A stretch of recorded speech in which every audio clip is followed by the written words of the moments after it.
Yahki, what's going on? Welcome back to I Never Man, Knew TV. good to be back, man. Blessing to see you again, Glad King. to have you. All right, and we're gonna get right into this. I want to start with this diabetes, right? hmm I read a numerous report that says in the U.S., black adults are nearly twice as likely as white adults to develop type 2 diabetes, right? hmm All right, for those watching, what is type 2 diabetes and why are black people more likely to develop it? So type 2 diabetes is basically where you have too much glucose inside of the bloodstream. And when you look at the black people, or what I will call basically indigenous American people blood type and just a biochemical molecular structure and makeup, we have more carbon in our system and more melanin in our system than any other race. And when you look at what carbon is basically a essential part of sugar. So naturally we have more sugar in our bodies than any other species or race on planet Earth. And not only that, when you look at the foods that we eat or that we have adapted inside of the so-called black community, we eat a lot of processed sugars, a bunch of processed foods, and a bunch of complex meats and proteins and things like that, which break down to more glucose. So you will tend to see a bunch of sugar being raised in the blood. So what happens is when you eat processed foods and you eat what you would call polysaccharides like dextrose, pentose, maltose, that's where you get the word malt liquor from, and you just see the things we eat in the community, these are called polysaccharides. Our body was created to only take in monosaccharides and disaccharides. Saccharide just means sugar, mono means molecule. So one molecule of sugar is called a simple sugar. These are things like galactose, these are things like fructose, and these are galactose come from the mother's breast milk. Fructose come from fruit, and then glucose come from your vegetables and your nuts and your legumes and things like that. Once you start getting into complex sugars or complex polysaccharides, this is when you take simple sugars and then you fuse them with other molecules and you heat them up to high temperatures, and this is where you get high fructose corn syrup. So you got a lot of black people in the community that like to eat junk food, they like to eat candy, they like to eat complex amino acid structures or what you call proteins. What the body is going to do when you eat all these things is try to break them down back to the simplest form. So you will take a polysaccharide and eat the polysaccharide, your body is going to break it back down into a monosaccharide, which is a simple sugar, in order to use it for fuel for the body. But it's too complex to break down because it has a carbon bind on it that keep it stuck together. So what it does is it goes into the bloodstream and it alerts the pancreas. Inside the pancreas, you have something called the islets of Langerhans. And the islets of Langerhans produces three cells. It produces something called the alpha cell, which produce glucagon or glycogen or glucose. Well, basically what it does, it raises the blood sugar. Then you have something called the beta cells, which actually produces insulin. Insulin lowers the sugar, and the reason how insulin lowers the sugar in the bloodstream is it acts as a key mechanism. It goes to the cell and unlocks the actual cytoplasma of the cells, and it opens the cells up for glucose can actually come into the cell to be burnt as fuel.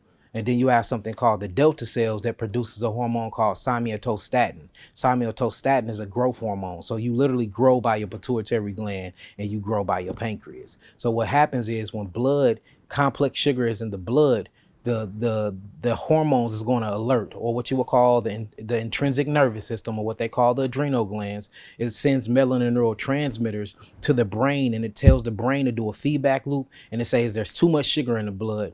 Alert the beta cells to produce insulin. So insulin will be produced and go into the bloodstream and basically create a glucose marker, and it allows itself to be a key to open up the cell for glucose can get into the cell. So it's playing this back and forth all day because you're eating all these complex sugars. So literally the pancreas is going back and forth between the alpha cells and the beta cells all day. Now, if you look at cells and the way cells function, it only function by way of fuel. And when you burn fuel, you get all types of byproducts from it. So since you playing this teeter-totter game and you're raising your blood sugar and then you using insulin to lower it by bringing it into the cell, it gives it this back and forth system. Eventually the system wears out, and what the pancreas do is give up and it stop producing so much insulin. The moment that your body and your pancreas start malfunctioning and stop producing insulin, this is what you clinically know as diabetes 2. But then you have something called diabetes 1 when they become insulin dependent. And there's many other different things, stress, causes diabetes, not only eating poly, because for instance, a stress hormone produces cortisol. Cortisol get released in the blood by way of the adrenal glands. Guess what cortisol do to sugar? Because cortisol actually utilizes sugar. So the adrenal glands don't only just utilize your steroids. It utilizes your mineralization and your sugar content by way of adrenaline and cortisol. So if you stress and your stress hormone is cortisol and adrenaline, the moment that the adrenal glands releases it in the bloodstream, it's going to spike the sugar as well. Hold on, it sounds like black people in problems, man. Because between the sugar, I'm just thinking about when I taught and seeing the kids. You know, I go drink soda in the morning. Yeah, it got what 120%. Yeah, exactly. Yeah. You know, but it's just polysaccharide like, sugar too, not natural sugar. The mixture of the diet and the stress. Yeah, because people under some serious stress nonstop, depending on where you live. You know. Yeah. I mean, the environment is stressful. We have to understand that stress is just more than a mental faculty. The body reacts to different certain things. We have to understand chemicals for it. You know, it's called The Molecules of Emotion. It's a book actually called Molecules of Emotion, and it shows how different emotional factors and how you view your reality causes emotional stresses and aspects in your life to make you look at reality different. Depend on your emotion, or what they call energy in emotion. It basically kicks on this chemical factory in your body. For instance, happiness releases something called dopamine in the brain. Dopamine is your reward center. It makes you feel good. It feel like you got wings, you can fly. That's what keeps you in your purpose. That's dopamine. When you're mad and when you're angry, that's epinephrine and norepinephrine. That's that adrenaline that make you want to fight. Then you have a scary hormone, which is called adrenaline, and cortisol. These are your stress hormones that put you in a state of fight or flight. It makes you run away. Your love hormone, or your binding hormone, whether you bind into your children by way of prolactin when a woman have a child latch onto her, or whether you bind into your significant other and finna engage in sexual activities. That's called oxytocin. So every different energy in motion or emotion that you experience in this reality, it actually have a release of a certain chemical hormone. So for instance, if you're going on a 9 to 5, there is literally something called job hypertension, where somebody cannot have no type of high blood pressure. Their blood pressure is regulated throughout their whole entire day, but the moment that they go to their job, they blood pressure spikes. What is that? That is a emotion that triggered some type of sodium cortisol to rise in the blood, and it created a friction or a pressure on the artery walls to raise the blood pressure due to the emotional stress of them being at their job. So you got to think about so-called black people. We chasing a clock. We own 9 to 5. We got children in the household. Most of the black males are not in the household, you know, which was purposely done by the government. You see us dealing with family issues, a lot of built-in trauma that we haven't did our inner work to work with our inner child to heal. So we automatically stress. And then our last interview, we talked about transgenerational epigenetic inheritance. So we still are suffering from the same things that our ancestors suffered from when they was here in Americas and got put into slavery. So all these things go down through the genetics. Not only are we dealing with that, but we dealing with, you know, racial discrimination. We dealing with a bunch of stuff as a people. So naturally, we're automatically stressed than any other people on planet Earth. There's a difference between when I'm driving down the street and a white man is driving down the street. I'm worried about the police pulling me over. I'm worried about getting shot. I'm worried about getting, you know, unlawfully convicted for something I didn't do. So even driving as a so-called black man, I automatically have cortisol in my blood due to that. So we can't act like us experiencing reality don't stress us out. So the reality of so-called black people here in America is stressful as hell anyway. That's enough to cause hypertension. Same thing, when you have cortisol in the blood, it actually raises blood sugar glucose. So you can get diabetes just off of stress. You can get hypertension off of stress. You can get penile atrophy off of stress, meaning you can shrink your penis just by stressing out. So it's a bunch of things that we're dealing with in the environment. And what I was getting to is environmental pollutants. That's stress to the body. Stress is basically a level of tension in the body to complete a task. So any level of tension to complete a task, whether that's mentally, emotionally, physically, or spiritually, by definition is considered stress. So eating food that's not conducive for your healing.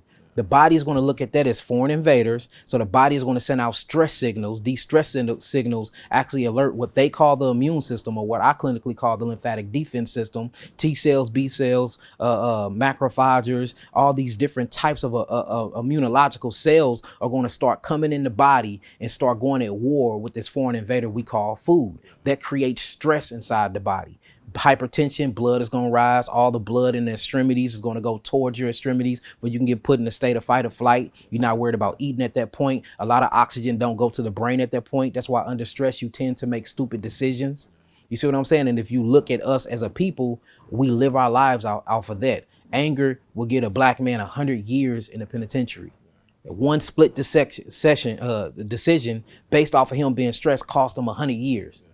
Same thing with children. We have children by multiple baby mom. I can speak for this personally. Children by multiple baby mamas. When I was younger, I was chasing vagina, but that was a stress reaction. But by that, I made a decision that it cost me the rest of my life, where I got a bunch of children that I have to take care of. I mean, I'm a good father, by the way, but most of them decisions was based off of stress. A lot of people don't know that lust is stress. Like we just have to really start understanding the psychology of people in the turmoils and the traumatic things that we done been through, and how these create certain types of neurological chemicals. And based off these different chemicals in the body, your kidneys and your adrenals and your cardiovascular system reacts to them, plus your internal organs reacts to them. And this is what gives us our so-called diseases. All right. Can you touch on, there's also this misconception that you can't reverse diabetes. Like once you have diabetes, it's pretty much over. Can you explain realistic and natural ways for people to reverse type 2 diabetes? Type 2 diabetes is very easy. Type 1 is easy as well. But type 2 diabetes, usually you just have to get rid of the stress, get rid of the environmental pollutants that's causing the stress. And then you have to eat right. Quit eating so many processed sugars and meat. Eating consumption of meat actually causes type 2 diabetes as well. And for those that don't know what diabetes is, diabetes stands for sweet urine. And the reason why it stands for sweet urine is because there's so much sugar in the blood that it turns your urine sweet. You can actually smell the sweetness in the urine, because the sugar is not being utilized by the cells, so it's staying inside of the blood. The blood did pass it over to something called the interstitial fluid of the body. This interstitial fluid takes it to something called lymph capillaries. The capillaries go through something called lymph nodes. The lymph nodes break it down and then take it to lymph capillary vessels. It ends up in the kidneys, and then you excrete this sugar out through your urine. That's where you get the word diabetes from, and it just means sweet urine. So when you look at or sweet siphoning of urine. So when you look at meat, when you eat meat got a bunch of lipids in them, especially when you cook it, and then you cook it in, grease, or what you would call seed oils, which is very bad for the body anyway. So you got lipids around tissues with seed oil cooked in them, and then you eat these meats. The first thing it's going to do is create a cholesterol gloss over the arteries and over the cells. So it's hard for glucose to penetrate the cells, even if you have insulin, because it got to make it through two lipid layers. The first lipid layer is the seed oils in the meats that you cooked in. Then the second thing is, when you look at the cellular membrane, that cellular membrane is made of cholesterol and calcium, and it's very, very hard to penetrate it. And that's the reason why insulin acts as a glucose marker to unlock and open the door for glucose to make it in anyway. So imagine glucose, which is being a person that's knocking on the door and need to get in the door, but he can't get in the door because he done lost the key, which is insulin. Then he finally find the keys, but he forgot that he don't have a key for the deadbolt. That deadbolt is keeping the door shut because of the actual grease, or what you would call seed oils, that you already cooking these lipid-based meats in, which is going to keep sugar from coming into the cell. And when sugar can't make into the cell, sugar builds up, and that's what you call diabetes. So there's many different factors, but how to heal diabetes: get off of meat. That's the first thing I tell anybody. We have hundreds and hundreds of diabetes healing testimonies of 1 and 2. First thing we say: get off meat, get off dairy. Next thing after that, you're going to eat a high fruit diet. The reason why I recommend a high fruit diet is because fructose take a different route to actually give you your metabolic energy than glucose. So fructose take a lipid liver route. Fructose needs insulin to go into the cells. You have to cleanse out the pancreas. And what we've been noticing, most people with diabetes have a fluke worm inside the pancreas. So you got to deworm these people. You have to get all the acidic acid up out of the actual pancreas. So we put them on an alkaline diet, and we put them on an all fruit diet. And then we put them on water instead of fruit juices, because fruit juices will actually raise the glucose level. So all fruit diet, and then you drink water. So what we do is we say 100% fruit diet, diet, and we say about 55 ounces of water a day. While you're doing that, you can get things that actually cleanse out the pancreas. Pancreas herbs or things like golden seal. I know a lot of people speak against golden seals because, you know, the late great Dr. Sebi spoke against it, but I have seen golden seal on its own heal a bunch of different what you will call so-called diseases in the world. Not only that, golden seal is being banned now by America, and there's a reason why, because it's really out here cleansing and healing the temple. You have another one called milk thistle. Milk thistle not only cleanses up the liver, but it cleanses up the pancreas. We have to understand how important the pancreas is. The pancreas creates over 4,000 different types of enzymic reactions in the body to not only help you break down your food, but it communicates with the gallbladder and it communicates with the liver to release its bile for you to break down fats as well. Not only that, remember the pancreas is a part of your growth hormone. So a lot of people that's short like me, I'm only 5'5". But look, what's crazy is I'm 5'5", but I had diabetes until I was 21. So it's a correlation on what's really going on with the body. So you have to cleanse the pancreas. The first thing I would do is deworm the pancreas. These are things like wormwood. These are things like fresh cloves. You know, black seed oil is good for deworming the body. Slippery elm is good for deworming the body. Then you have to tone, strengthen, and detoxify the actual pancreas. And those are things like golden seal, chaparral that I was talking about, milk thistle that I was talking about, red violet leaf. These things cleanses it. So all fruit diet to bypass the pancreas so you can give the pancreas a rest, because when you eat fruits, you don't need the pancreas. It goes to the liver, and then the liver releases it through bile. Bile then actually infuses itself within the cells, so you still get an adequate amount of energy. Once you do that and the pancreas is at rest, now it's time to cleanse the pancreas. Remember, I was telling you to cleanse the pancreas out and deworm the pancreas. And then you look up a month later, they go get tested and they look at their A1C or they look at their glucose and it's regulated. They don't have it no more. Same thing we do for diabetes 1, whether you're on insulin or not. And what I recommend, if it was me, because I'm not a doctor, so I can't tell you what to do, but if it was me, what I would do is I would do the same step. I would just check my fruits and see which one raises my blood pressure. My sugar, my glucose level, and those ones that, because anything you eat is going to raise glucose. I don't care what it is. It will raise your glucose. What diabetes is how long your glucose is raised. So if you eat an apple and your glucose is raised for 3 to 4 hours, then of course don't eat the apple no more.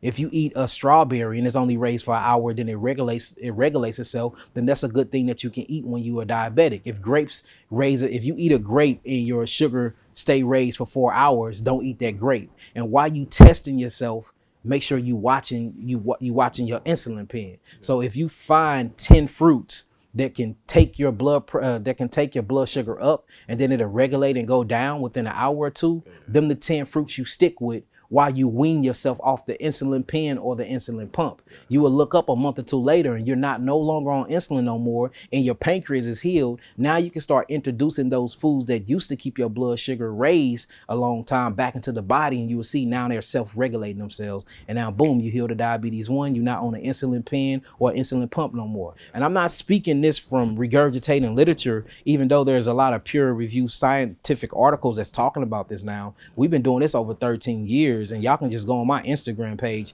and see people speaking for themselves on how they got off of their insulin pen and their insulin pump by eating all fruits and just getting something. I have something on the website called the diabetes. We changed the name because the government tried to come out. It used to be called the diabetes reversal kit, but they tried to come after me. So we changed it. What we changed it to, the pancreas support kit. All right. So we changed it to the pancreas support kit. And I'm not here to sell herbs. Y'all can go on the website. All the herbs are listed and all my ingredients is listed on my site. You can make these things yourself. And you can see that you can heal yourself naturally of diabetes 1 and 2 by changing your environment, lowering your stress, stop eating fruit, and stop eating meat and stop eating dairy products, pick up on your fruit and do those regimens that I just said and give it 30 to 60 days and it will blow your mind. Health in our country seems to be a privilege that majority of people don't have. Do you think someone can be financially broke and still live a healthy lifestyle in America? Yes, I do. I think somebody can most definitely be financially broke and still live a healthy lifestyle. Because if you look what health is Health is wealth. Health is your discipline. So you can literally just mono eat on something and be better than a person that's eating all day. We know that fasting detoxifies cells. We know fasting cleanses the cells, strengthens the cells, tones the cells, and rebuilds or reboot what you would call the immune system, or again, what I would call the lymphatic defense systems. If you actually look into nature, what you see in nature, you see animals eating their food for free. They're not going to grocery stores. I have yet to see any grocery store in the jungle. They're going to trees, they're going to bushes, especially like primates that's frugivore in nature. They're going to get their food from natural things that grow from the earth that you don't have to pay to get.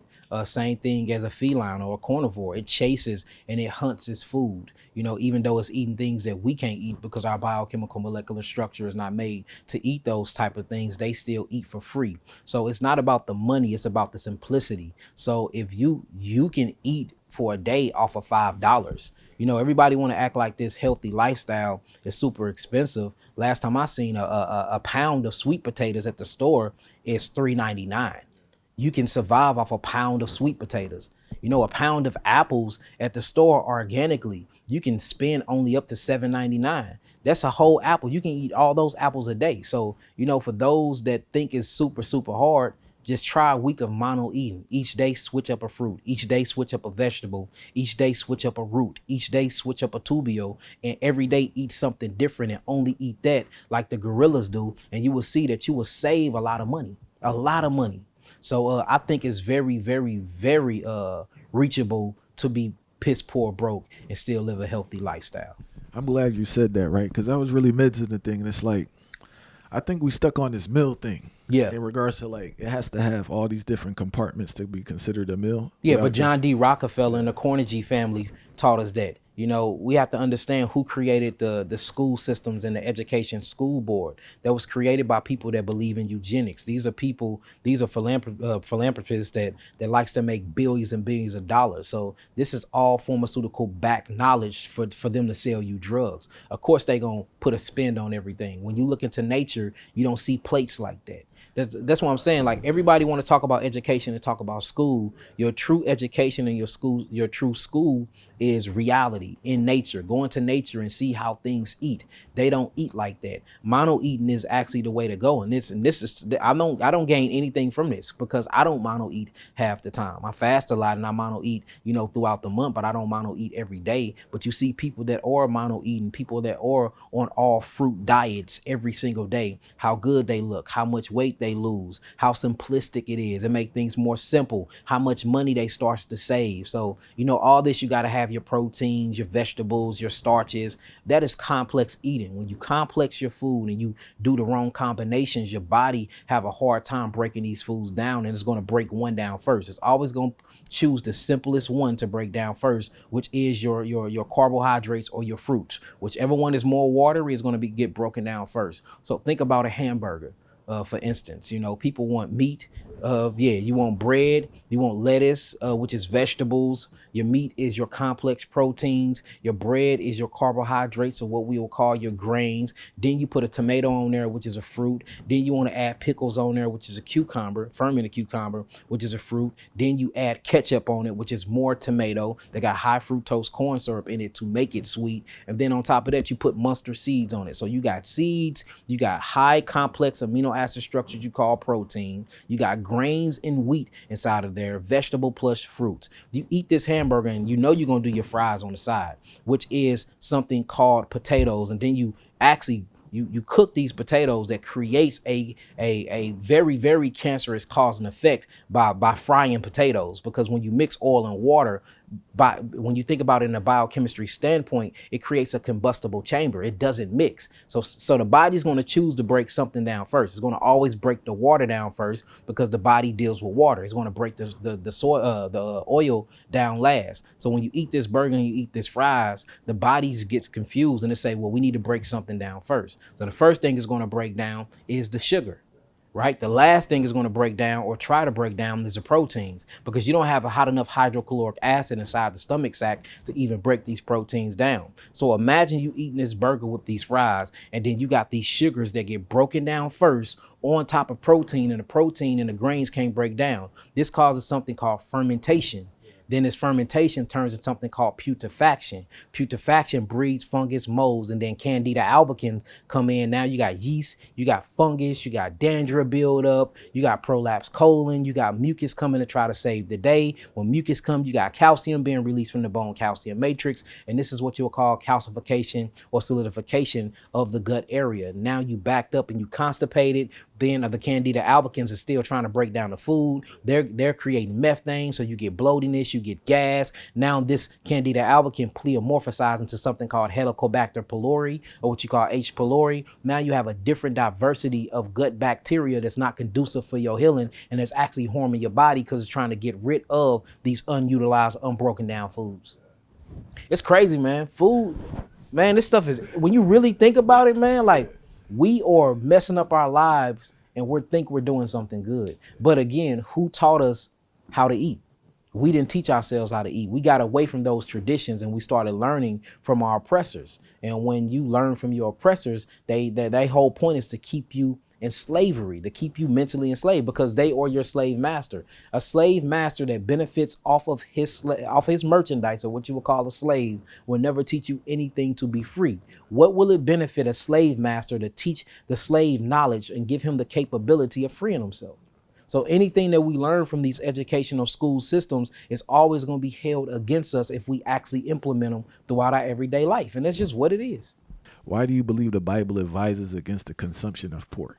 I believe that the Bible advises us not to eat or consume pork. For one, spiritually, the nature, whenever you consume something, or whenever you go into something, or whenever you become one with something, I mean, what's the best thing to become one with something? By consuming it, right? Because what you consume breaks down and recreates what you will call your deoxyribonucleic acid structure. What we eat binds to our DNA. So if you look at the actual characteristics of a pig, it's greedy, it's sloppy, it's dirty, it will eat another pig, it eats anything, it has no moral. The only purpose and point of a pig is to be a trash can of earth. It consumes the trash of earth. That's the whole point of it. And then you will go and you will eat that trash. So and then think about the name we call a pig. You call police officers that sit on a corner and try to round up black people and put them in jail all day a pig. You see what I'm saying? So when you look at the word pig and just the spirituality and the characteristics or the attributes that's associated around the pig, is gluttony. Not only is it gluttony, it's messiness. Not only is it messiness, it's sloppiness. We actually call the food that you feed a pig what? Slop. So everything about the pig spiritually shows a bunch of natural law breaking sins that humans are not supposed to imitate, right? So now that's just the spiritual aspect. Then when you look at the physical aspects, if you look at a pig or you look at the swines and pigs don't have sweat glands. They don't have sweat glands. So whatever toxemia that they eat, it stays metabolically within their system. And that's why they're so cancerous causing. And the high amount of sodium that's in a bloodstream is just crazy. So it raises blood sodium, right? It raises blood sugar.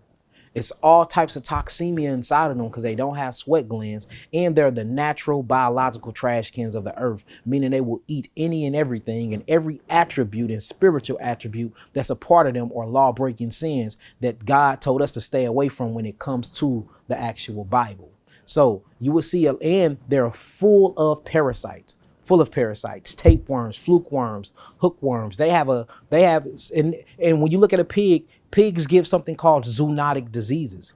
What zoonotic diseases is when you can, a actual animal can pass a disease over to a human being. It's called zoonotic diseases. Swine flu.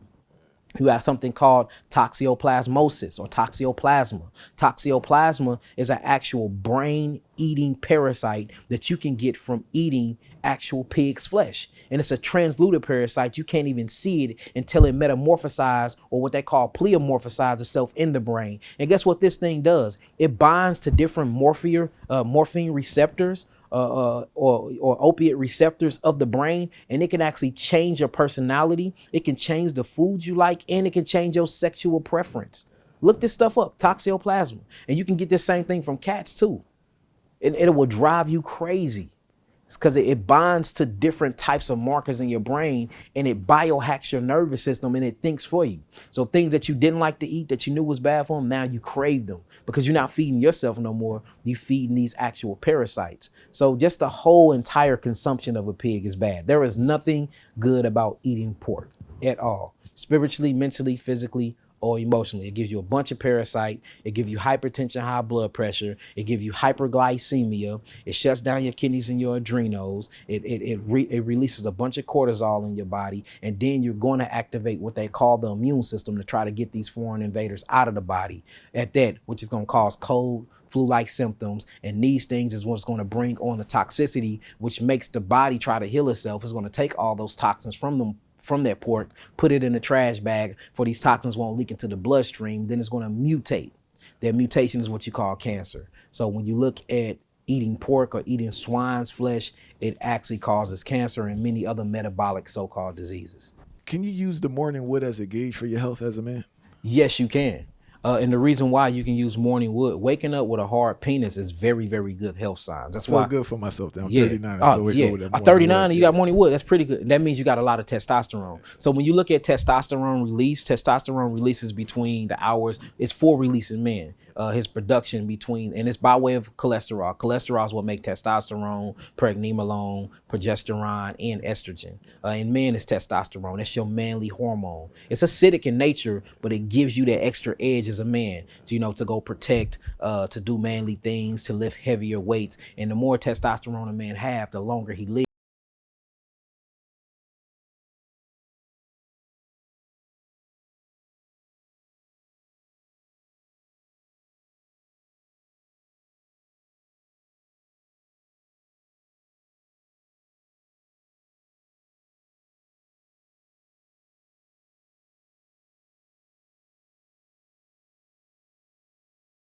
Production by way of the pituitary gland throughout the whole body. It just so happens, since testosterone is produced by the gonads with zinc and with copper and with selenium, that's the first area that gets stimulated. So to gauge your health off of morning wood will show you that you have a bunch of testosterone and your blood circulation is properly flowing. So morning wood is a sign that your testosterone levels are high and that you have a pretty good cardiovascular flow.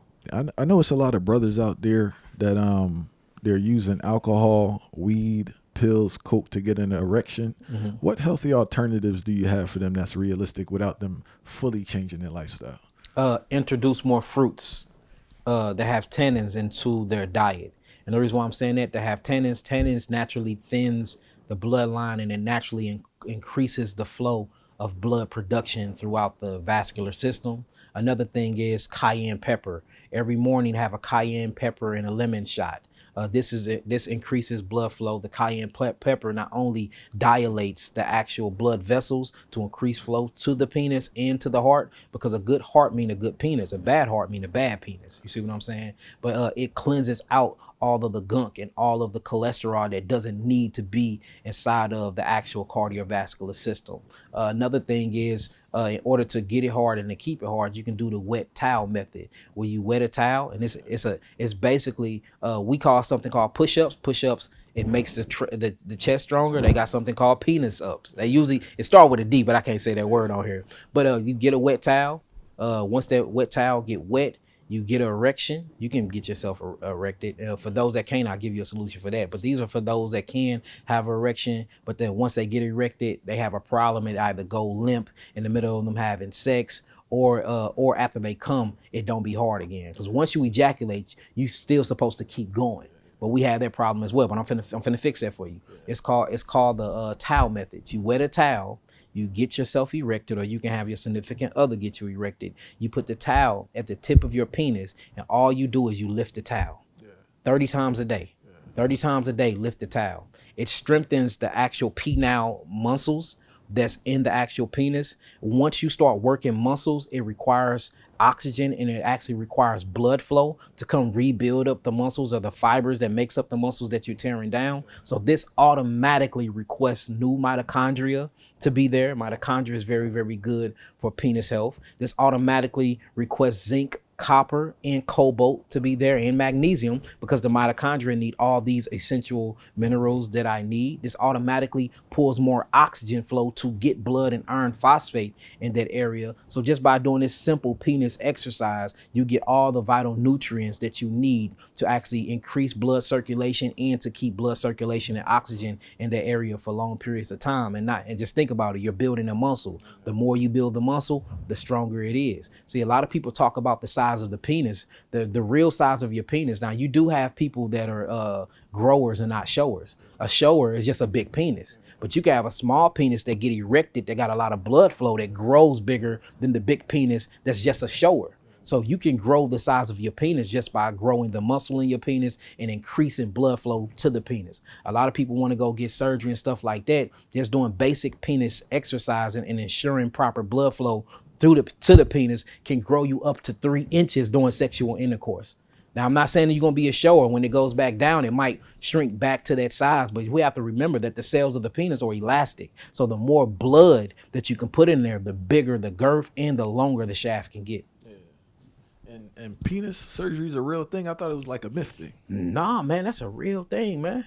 Penis surgeries is a real thing. You can actually get surgery on your penis, or you can take certain, type of things like Viagra and blue dolphin pills and stuff like that to do the same thing I just said. But it wears and tears on the cardiovascular system, and it wears and tears on the volumetric pressure of the body. So you can go blind off these things because you're building up too much pressure in the body where you can just do it naturally. So that's the reason why I'm against penis supplements, because it wears and tears on the cardiovascular system. That's why when you read the side effects of Viagra or any type of erectile mineral enhancements, the first thing it tells you, if your penis is harder longer than 4 minutes, go to the ER. Yeah. If you start feeling different discomfort in your heart, go to the ER. If you have blurry vision, go where? To the ER, because these things can make you go dumb, deaf, and blind quick, and it can mess up your heart and give you a heart attack in the long run, because you are tricking the system by putting stimulants inside the body. And a stimulant is a fake energy, a synthetic energy. It's always going to be a crash when you can just utilize real energy. So watermelon is very, very good for blood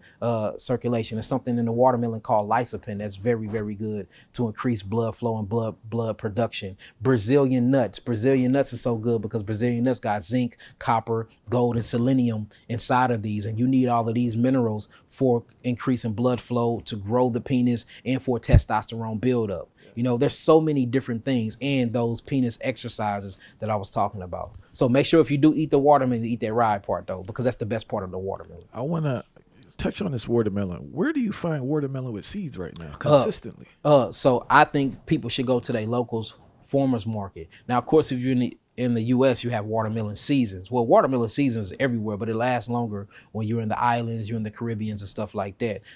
Or grow your own food.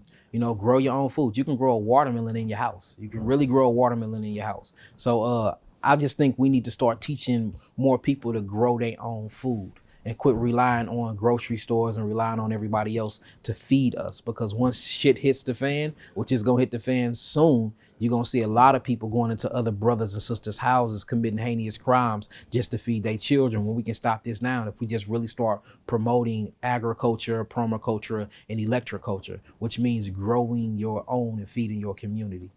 I spoke to a previous guest about it. I'm going to give you the same exact question, right? What can one do to better discern if a physical ailment is really a physical ailment or a spiritual ailment manifested in the physical? All ailments in the physical starts off spiritual. Even the way molecules are created. Quantum molecules create atoms. Atoms create cells. Cells create organs. Organs create organ systems, and organ systems create organisms. So when you look at the manifestation of our bodies, it comes from our mind. So all things that manifest in the body come from the mind. Your perception is what changes and feeds your biology. There's a book by Dr. Bruce Lipton, which is a doctor. He was not only a biochemist, but he was a major in biology too. He majored in biology as well. And he proved times and times over, and Greg Braden too, they proved times and times over that what you think manifests in your physical form. So your thoughts is what molds and shapes you, not only your DNA, but it molds and shapes your genes, and it molds and shapes your perception. And with all these three faculties, it molds and shapes what you will call your cells. So the biology of belief is a real thing. So I don't think there's any type of so-called metabolic disease or ailments that don't start, you know, from the spiritual realm. Everything starts from the quantum realm, because we're made of quantum particles. Quantum particles just move and vibrate at a very, very high speed. And the pulsation of this very, very high speed and the certain bending of light is what creates physical matter. That's why they say if it don't mind, it don't what?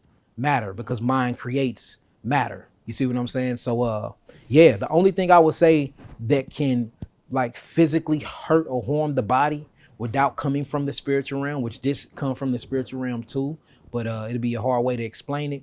I would say karmatic energy makes these things happen, or traumatic experiences like a car accident. That's something that happened very fast that you immediately have a physical response to.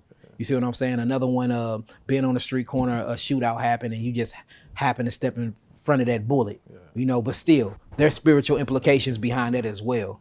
So I don't think anything happened in this reality without happening in the I'm gonna say quantum, or the energetic realm first, which is spiritual realm. No, I experienced it personally because it was something I was going through that I had to heal from.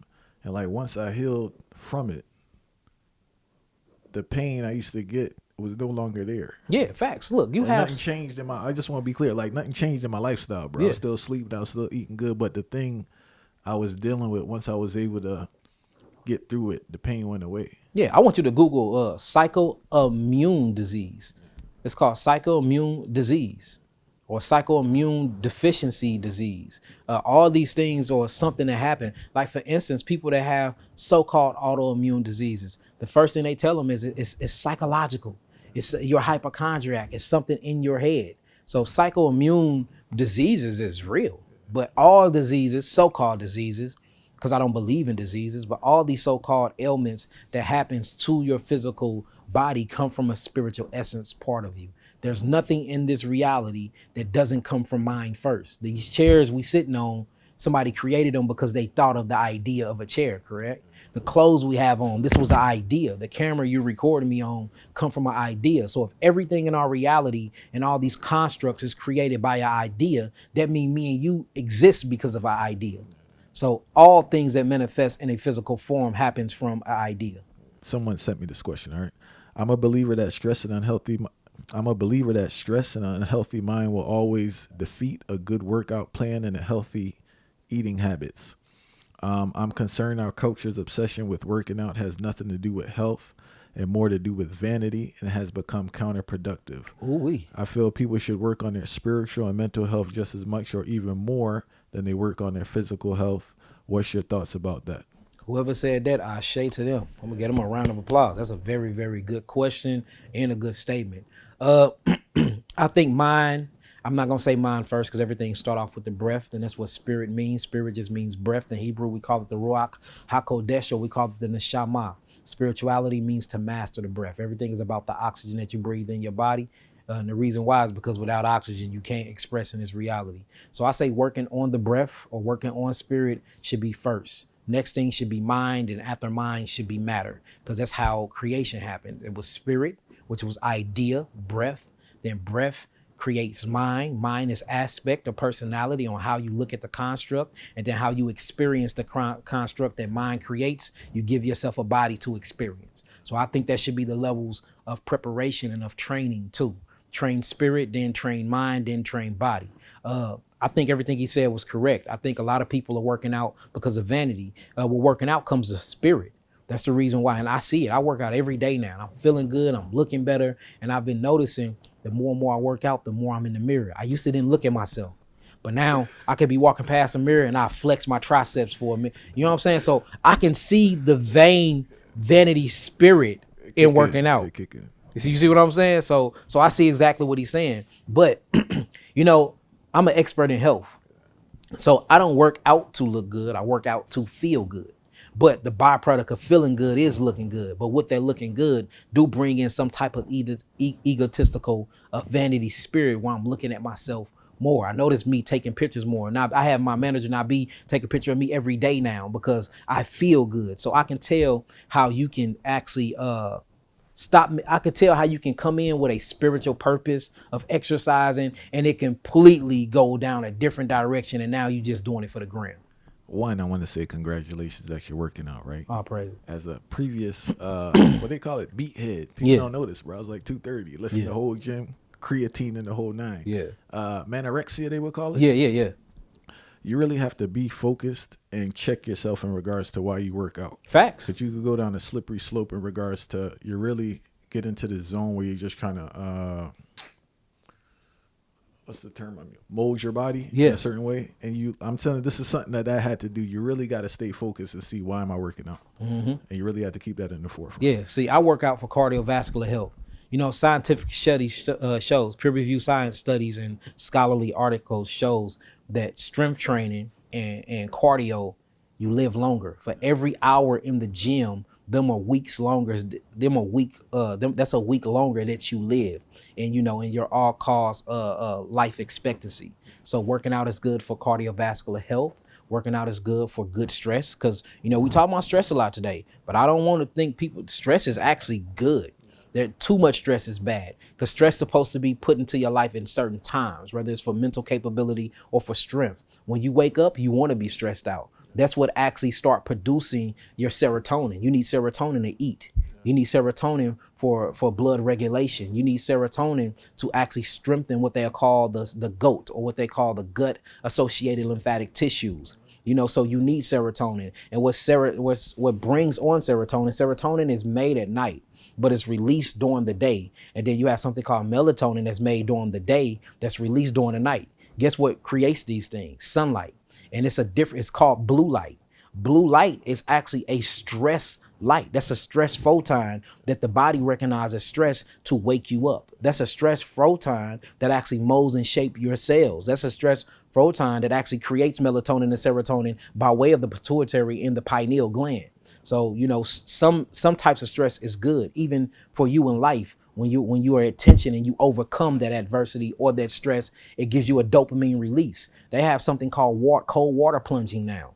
That's the most stressful thing you can do to your body, is wake up in the morning and plunge yourself in cold water. I'm talking about 20 below freezing water for 3 minutes. It's good if you get your whole entire body and immerse your head in there and you sit in there for up to 3 minutes. This is some of the most stressful things you can do to your body. But guess what it does? It actually brings on heat shock proteins. Heat shock proteins is very, very good for the body, because it starts to burn visceral fat. It burns brown fat and it burns white fat. It speeds up your metabolic process. It releases so much dopamine that is crazy. You'll be happy for the rest of the day. Same thing that a sauna do. So in sauna is stressful. When you put your body into certain types of degrees of Fahrenheit of heat, it releases heat shock protein. It releases dopamine. It increases blood flow.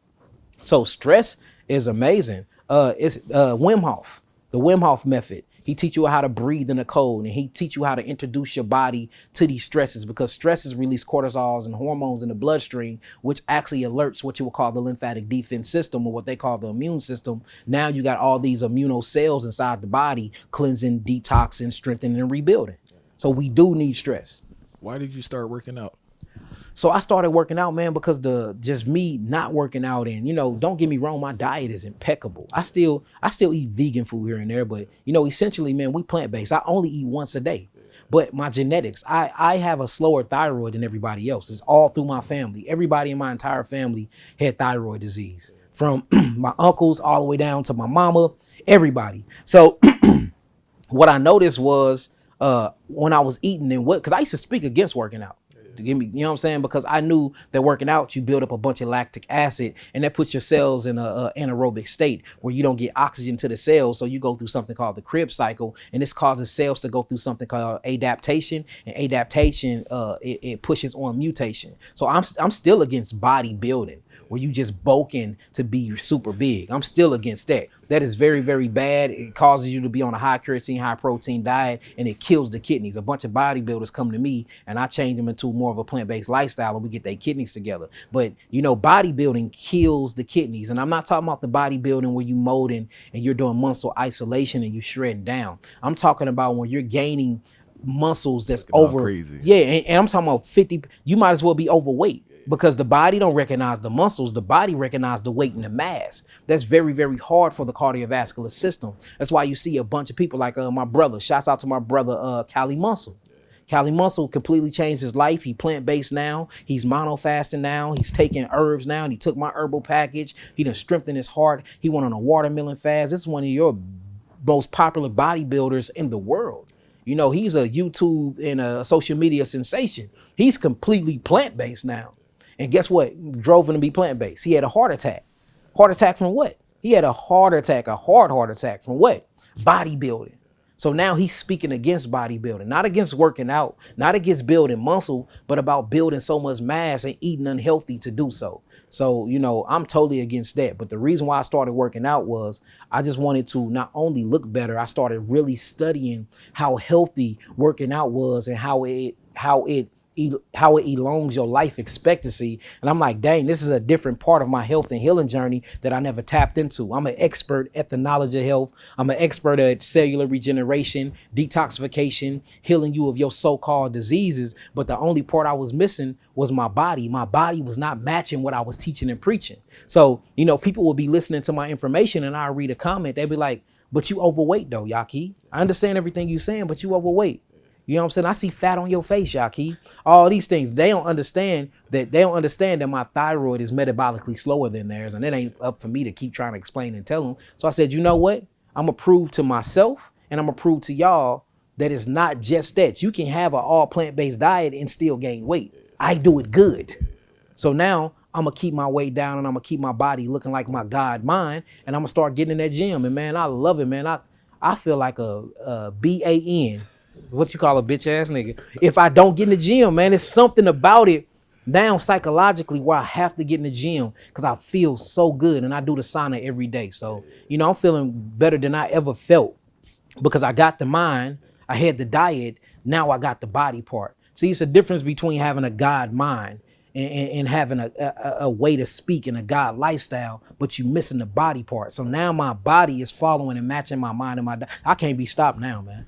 I just wanted to say to my brothers and sisters out there, it's very, very imperative, it's very important, and make it a priority to exercise. If you don't stress your muscles, if you don't test your body and really, really build up your strength, you will die sooner. And a lot of people gonna say, well, we all gotta die anyway. It's not about you dying anyway. It's not about how long you live. It's about the quality of your life. And if you want to improve the quality of your life, you must get in that gym and work out. And what I mean by gym, the backyard can be your gym. Running a trail in nature can be your gym. All gymming is exercise and introducing your muscles to a certain amount of stress to build up your cellular structure. So get in the gym, work out, test your body, test your mind, push your body, push your mind, and you'll thank me later. Work out. It's very essential that you work out. It's essential. I notice, I'm not sure if you notice this, but I notice a lot of people who are stressed out have dandruff. Yeah. Right? So what's the connection between stress and dandruff? Well, remember I was telling you that stress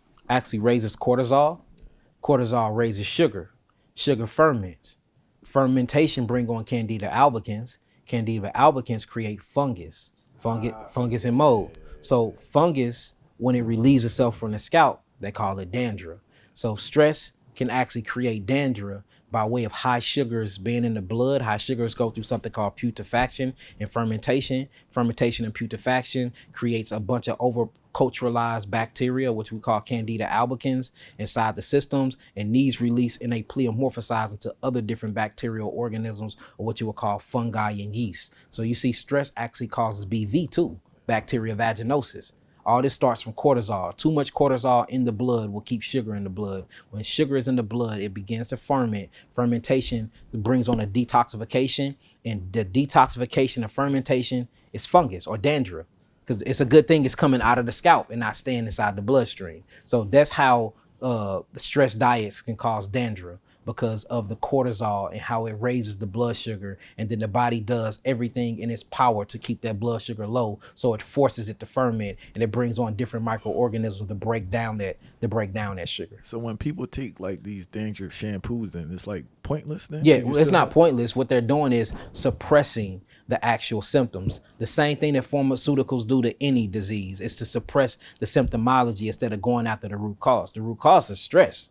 So stop stressing, cortisol won't be released by the adrenal glands, and that won't cause the sugar to ferment.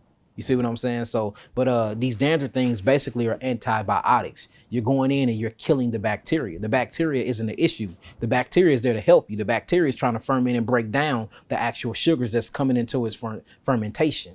And what happens is they're helping pushing these things out of the body so you get dandruff. Imagine somebody that got a bunch of fermented sugar in their blood that don't get dandruff.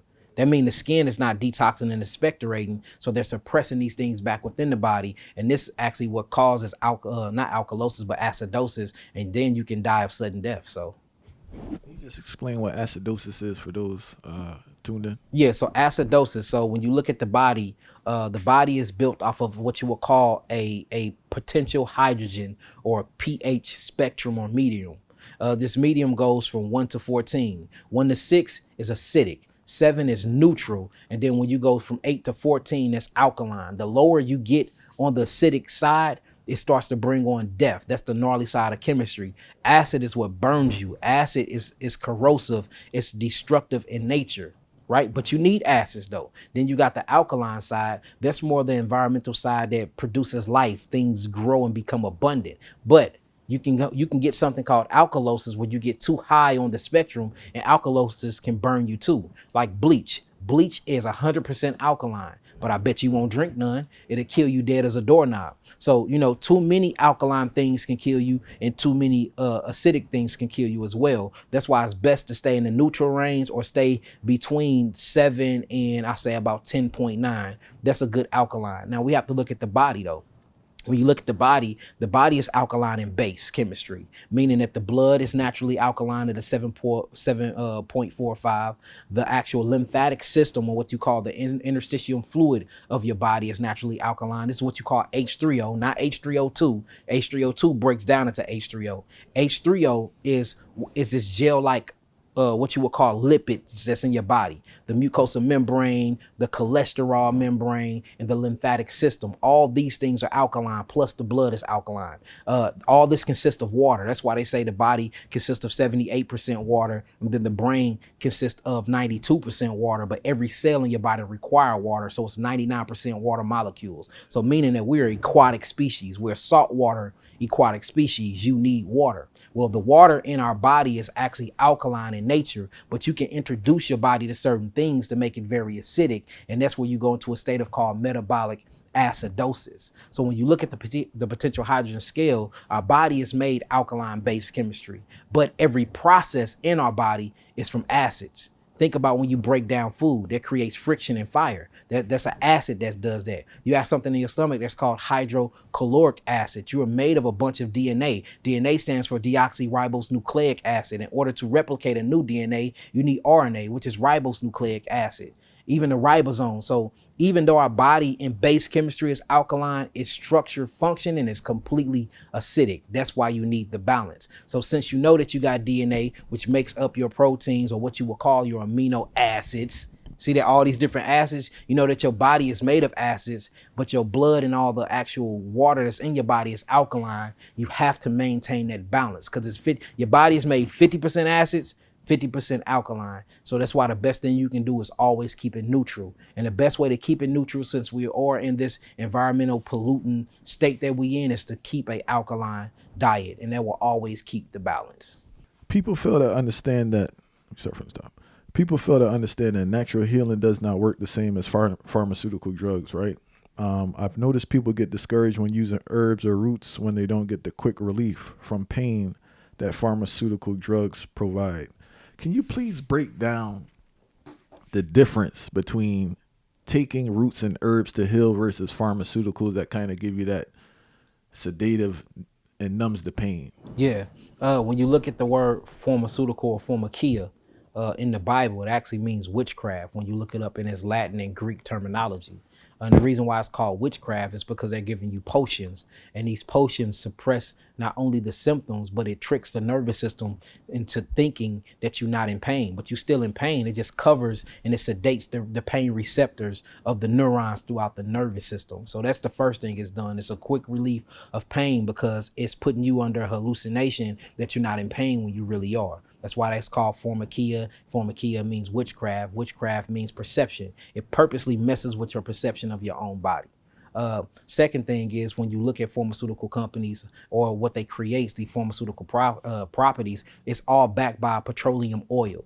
So what they're doing is they still use botanicals now. They still use herbs and roots, but in order for them to be able to patent it, they have to use something that's not natural over it. So what they do is they use oil, they create a byproduct from that oil, and then they mix it with the actual botanicals, and then they synthesize it. And once they synthesize it, they're able to patent it. And this is where you get pharmacology or pharmaceutical drugs from. So the first thing it does is it plays on your mind to make you think that you're not in pain when you're really in pain, because it suppresses the symptoms and it changes the way your body reads its pain receptors from the nervous system. The second thing they do is it's synthetically made because they use petroleum oil. Byproducts of it, they mix it with roots and herbs, and then they synthesize it by introducing it to a high heat or chemical medium. You see that? So that's what it's doing. It's suppressing the symptoms. Now, that can be good for gunshot wounds. You know, I'm not saying if you got a gunshot wound, get you some morphine. You in pain, but you're going to have to cleanse that morphine out. So even if you go the pharmaceutical or the pharmacology way, which I never recommend, me personally, but you still got to cleanse it out the body because it is not natural to the body, even though they using natural supplements, and then but they mixing it with these chemicals. And then you got to see what it's doing. There are so many different ailments, or what you would call byproducts, or side effects from these things, because they're using a bunch of unnatural byproducts of chemistry. Now, when you look at the herb way don't come with any side effects. The only side effects that come from taking herbs and roots and botanicals and seeds is detoxification. That's the only side effects. Now, you might think that detoxification symptoms is bad because it hurts. You're expectorating, you sneezing, you coughing, you got diarrhea, you pooping, you urinating everywhere, your skin is breaking out. But these are all symptomologies of detoxification. What the pharmaceutical drug does is suppress all of that. So if you got a cough, when you naturally cough, that's the body trying to expectorate to cleanse out the lungs and the bronchial tubes or the nasal passageway of pathologies. So your body have a natural cough for you to get rid of things natural. They'll give you a cough suppressant to suppress that cough or suppress that mucus back into your lungs. Same thing with a sneeze. When you sneeze, hachu, that's for you to get rid of pathologies or overbuild of nitrogen within the air, because there's a bunch of pathological entities and nitrogen in the air that we breathe. So you sneeze to get them out. They'll give you Claritin to suppress that sneeze. You get dandruff, that's the skin relieving itself of metabolic waste from yeast and fungus. So what they'll do, they'll give you a shampoo to kill the actual bacteria that's getting them up out of the skin anyway. So when you think about your body is naturally trying to heal itself, and it goes through these detoxification symptoms. And what they do is they suppress the symptoms back into the body, which is not getting rid of the toxins. They're purposely clogging up your metabolic pathways or your NRF2 pathways to eliminate all the toxins that you're creating through going through your everyday life. So herbs and roots heals, but it takes a long time. You have millions of miles of lymph vessels and of blood vessels to get through your kidneys, out through your urine, into your poop. That's millions of miles. That takes a while. It took you 20 years to get sick. You ain't healing overnight. Then you have the hallucination, tricknology, or pharmacology witchcraft way, where they put you in the mindset of you healing because they mask or they put makeup over your symptoms. No, that's facts. I think once people don't feel the symptom, they feel they're being healed. And you're not, and you actually getting more sicker. And notice 10 years later, it comes back, and it don't only come back, it come back with a vengeance. Same thing as chemotherapy.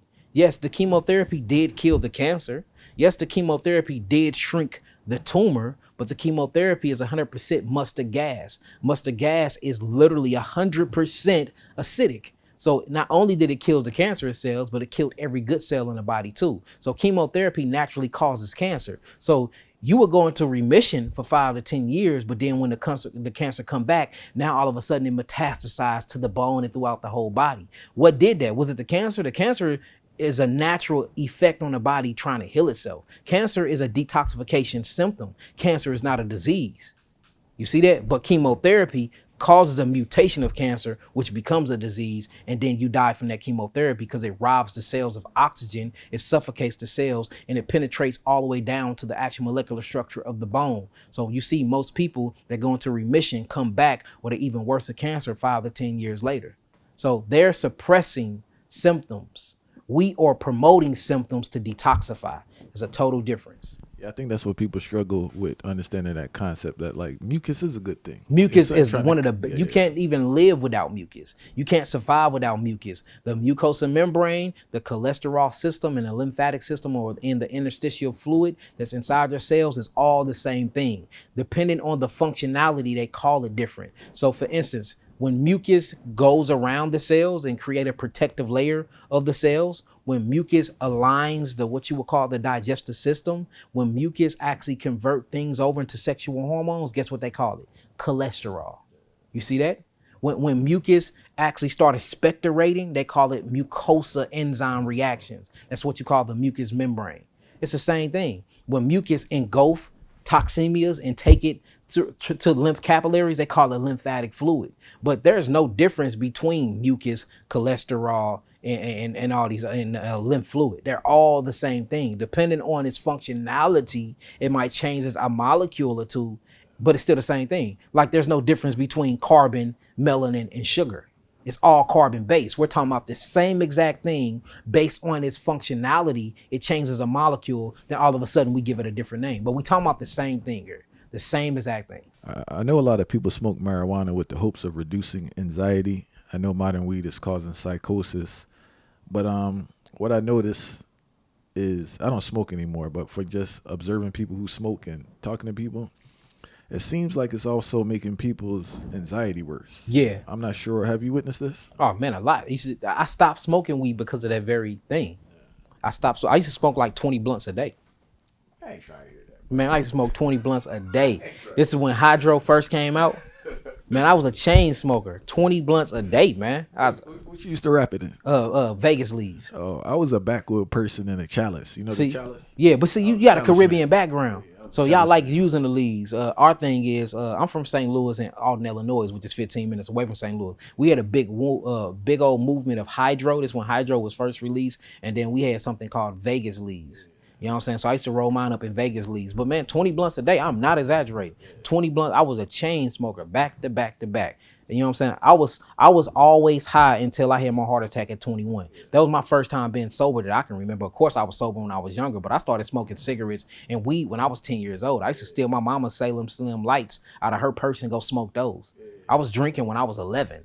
You know, I was drinking MD 2020 out of the refrigerator when I was 11. So, you know what I'm saying? They're mad dogs. So I started, that's why I'm short, man. I believe I stunted my growth, man. I started early. You used to put tobacco in your weed out there? Yeah, most definitely. Especially when you used to run light on your weed and you didn't have enough time to get you another pack. We sprinkle some little tobaccos, or I use Newport Shorts or cool tobaccos, and I add those to my weed just to stretch my weed. You know what I'm saying? So we did all of that, bro. But what I noticed was when hydro first came out, y'all have to remember, before then you had homegrown weed that had seeds in them and it was organic. Hydro, in my time, I'm only 35. So in my time, hydro was the first hybrided weed that hit the scene. And it was going crazy. We used to sell so much of that, man. So look, check this out. It's hybrided.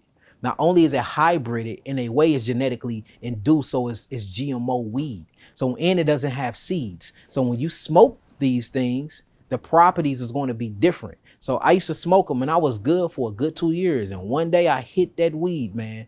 My heart rate sped up. It felt like my heart was jumping out my chest. I started getting a very, very metallic taste in my mouth. Man, I used to sit in a chair and it's like, I started feeling weird. So I started going to the ER every time I smoked. And then it was like, man, it's giving you some type of psychosis. So I really started studying what it was doing. The weed was messing with my hormones. The hormones was tripping my thyroid and my pituitary gland. And that was speeding up something called my natural heart pacemaker, which is called the sinoatrium inside the heart. And it was giving me actually panic attacks from the weed being hybrided. So notice this. Now, this is how I checked it. After I realized what it was, that the weed was messing with my hormones and giving me too much estrogen and lowering my progesterone and completely taking away my testosterone, causing me to have these panic anxiety attacks by way of my thyroid and pituitary gland. What happened was, I said, I had a cousin. He grew his own weed. I said, man, let me try some of your weed. And this is before I stopped smoking. I smoked his weed and I didn't have that same effect. But then I was with my Hebrew brothers at a feast one day and I tried to smoke something called Bubba Kush. Bubba Kush is a GMO hybrid weed. I hit the Bubba Kush. Guess what happened? Not even 2 minutes later, full blown panic attack. And that's where I had the correlation. Panic attack feel like I always hear people talk about these Man, things. so panic attack, shortness of breath, cotton mouth, dehydration, heart pumping out your chest, sweat coming from your palms. You get nervous, you moving your feet, you tapping everywhere. I mean, every headaches, you start getting blurry vision. And then all of a sudden, all you think about is death. I'm finna die. That's a panic attack. And weed is giving hundreds of thousands of black men and women panic attacks because the weed is now have become very, very synthetically genetically modified. If you smoke homegrown weed, I can guarantee about 95% that you will not get a panic attack. And this coming from experience. But I don't recommend or promote you smoking weed anyway. I actually think that the people should make weed tea, or you can do edibles and things like that. Because when you smoke weed, it turns into tar and you mess up your lungs anyway. And it creates phytoestrogen. And that's a whole nother problem that we can talk about probably in our third interview. It seems like our brains can't handle this imbalance of THC when they raise it too much and lower the CBD. Yeah, exactly. Yeah, that is exactly what it is. But that's why they genetically modifying the strands now to produce more THC and to lower the cannabinoids inside of it, or the CBD in them, for you can get that head high effect. You know, when you look at indica is more of a entire body high. You know what I'm saying? But then you got these other ones, man, that will blow your mind, and you like, how much more could your mind be blown? So, and then it really start messing with blood production, and messes with blood flow, and it literally messes with hormones in the body. And the imbalance of these hormones is what's causing or initiating, or should I say inducing, these anxiety or what they call panic attacks. And people always criticize me because I do discourage people from using marijuana. But I'm telling you, I don't know if it's because I was smoking too much weed, but I think I've really I've gotten more youthful as I've gotten older from when I stopped smoking. Yeah, facts. I mean, think about smoke. You robbing the body of oxygen. Oxygen is what it bonds itself to what you call transferrin and ferritin. This is iron. This is what you need to distribute to the tissues for your cells can have a longer life expectancy. So when you rob your body of oxygen, which is what smoking and inhaling smoke does, you die quicker. Even if you don't die quicker, it ages your cells. So you start looking older. But the moment that you stop, and you get skinnier, but the moment you stop smoking, you start gaining more weight naturally. You see that? Your cells start looking younger, and you hydrate more. Smoking causes dehydration. And these are simple Googles that you can do to show the scientific functionalities of smoking weed and cigarettes. It causes dehydration, and it causes the stagnation of cells. And that's always bad for living, moving entities. Always bad. So yes, when you quit smoking, you age backwards. I want to talk about, I've been observing this thing, right? And I know it's circulated. It's a popular idea that people know already that laughter impacts people's health, right? Yes. And increases your life. Yeah. But how does envy and anger impact a person's health? Well, now remember, envy and anger causes the kidneys and the adrenals to release stress hormones, cortisol, epinephrine, and norepinephrine. Scientifically proven. So this brings up the stress hormone in the body. This raises the sugar. Now, when you raise the sugar, remember fermentation. So what happens is you get so much sugar raised by the stress hormone, cortisol, epinephrine, and norepinephrine in the body. What happens is the sugar have to go somewhere. So it take a lipid route and it goes towards the liver. The liver starts to build up fatty deposits on there because the sugar gets stored up of something called glycagon. Glycagon is a stored fat of sugar that's on the liver. So you literally get cirrhosis of the liver. And then remember, when sugar actually go through its metabolitic process and go through formation, it creates alcohol. So you have a fatty liver, an alcoholic liver, and you never drunk alcohol in your life. Just for being a hater. Just for being a hater. So literally, if we gonna keep it street, being a hater and having envy, remember all these emotions create molecules. These molecules create chemicals. And that's why you see hatred and being angry and enviness is associated with the liver. Having fear or adrenaline, state of fight or flight, is always associated with the kidneys. You see that? Happiness is always associated with the heart. That's dopamine. Remember, all these different energy and emotions creates a molecule. These molecules create chemicals, and these chemicals are produced by the body, and then that's how you act out your reality. So technically, scientifically, y'all can look this up. Hatred causes liver cancer or liver acidosis. So what I was saying was hatred actually causes cirrhosis of the liver or liver cancer, of fear, of being afraid. That causes the adrenals to go down. Like, and we deal with a bunch of people that have bad kidneys and diabetes that have to, go to dialysis 3 times a week. And when we listen to them or we console them or counsel them, a lot of them deal with a lot of fear. So fear attacks the kidneys, and the reason why is because the adrenal glands releases adrenaline into the bloodstream. Adrenaline then have to go back to the kidneys, and if you look at what adrenaline does in its production, it produces calcification or solidification inside the kidneys. So a lot of people with fear have kidney stones, which robs the kidneys of blood. The kidneys needs pints of blood in it at all times because it needs oxygen. So when you look at fear, fear robs the kidneys of phytonutrients and it kills the kidneys. If you look at hatred and anger, that robs the actual liver and it causes liver cirrhosis.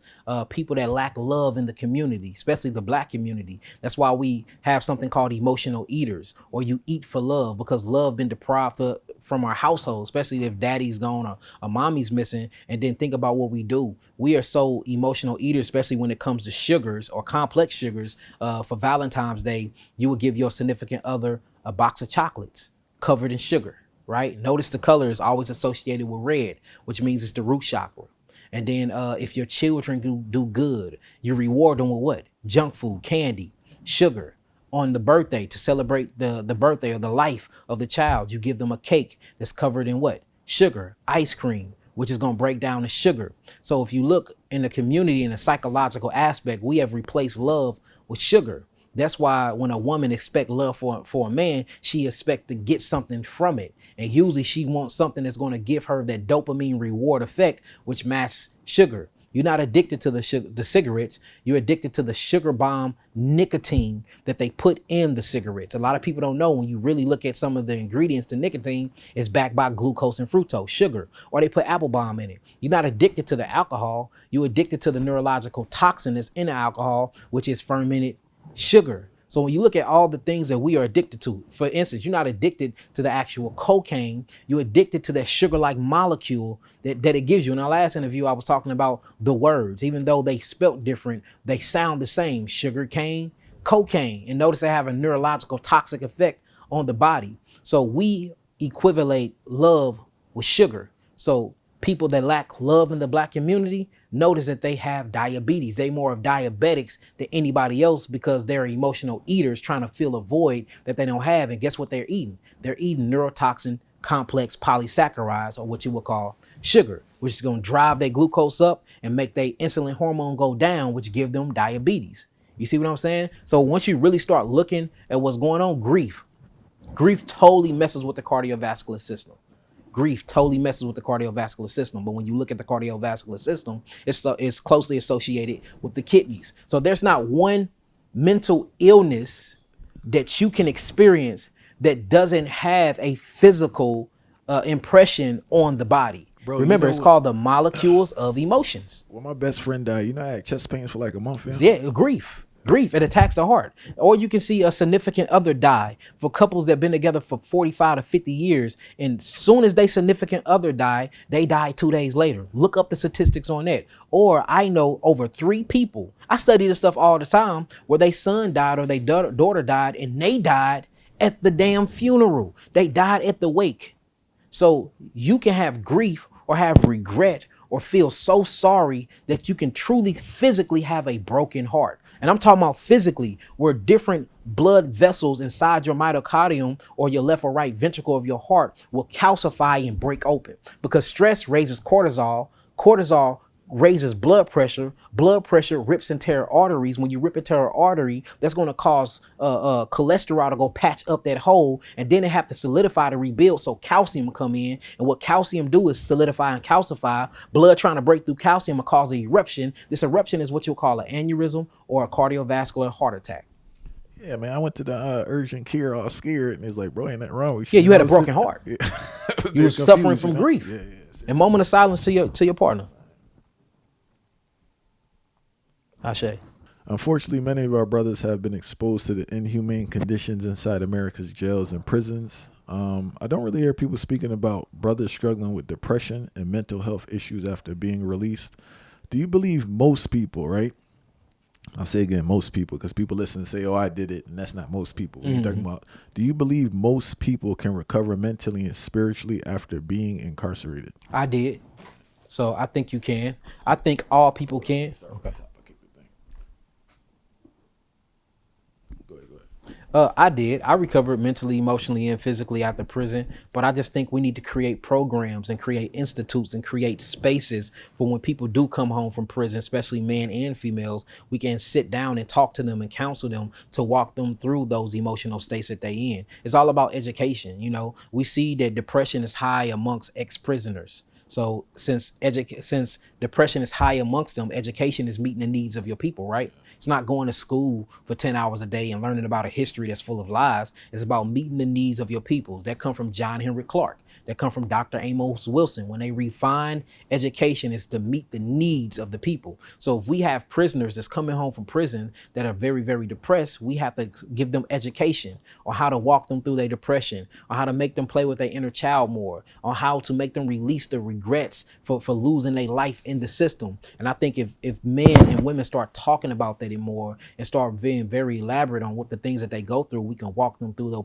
those processes and rebuild their life. So yes, I think you can recover. I recovered by changing my diet, by changing my actual environment, and changing the way I look at life. And I think if I can do it, I come from the bottom of the bottom, brother. If you hear my story, it'll blow your mind. So if I come from the bottom of the bottom like that, and I went through all the things that I went through, and I'm at this point now that I can talk to you, I think that they can do it too. What advice would you give to brothers that get released, right? But it's like they're zapped and they don't have any faith anymore. What I give brothers that have been freshly released from prison, don't go back to your old environment. And I know you have to go back to the address. We get that. What's crazy is me and my manager Nabi, we talk about this all the time, where we create an environment, and we working on it, where we are creating an environment for when people do get released, especially the young black males that get released from the prison system, they have a conducive environment to go to. That way it feel like it's a new birth, a new life. What happens is they go back to the same affected wounds that got them in the prison in the first place, or the infected environment. So the first thing I would say is, even though you have to go back to one of these addresses, try to look for a facility that's within inside of your zip code that you can go to. That way you're not going back to the same exact neighborhoods. That's why I think halfway houses are very good, because you're getting out, but you're not getting out on the streets. And then they let you out on the streets over the weekends, but you have to go back to that facility. So imagine a halfway house that me and my brother Nabi will create, to have something that's conducive, where you're learning again, you're learning trades, you're learning moral codes again, you learn how to interact with the environment, you learning new languages, new speeches, we're giving you a job, you come out already making money. We need to do things like that. So I would say look into facilities that does those. If you can't find a facility that does those, you have to keep on with some type of spirituality. Spirituality is what saved me in the prison system. I don't care if it's the Muslim faith, I don't care if it's the Christianity faith, what faith it is. Long as you ain't taking it in a religious standpoint and you using it for its spiritual moralities, dive deep into that. That way you have some type of discipline for when you get out. You don't go back to the same evil, things, or the conditions of the environment that got you in jail in the first place. Another thing is eating healthy. Just by changing your diet and eating differently will automatically have you interacting and functioning with your environment differently, automatically. And me, when I changed my diet, all the gangs I used to run with, I couldn't eat with them no more. I love to eat, so I couldn't be around them that much. I stopped drinking. That's all they did was drink. So I didn't have no pleasure in being around them. They didn't have no pleasure in being around me because we didn't drink. I quit smoking.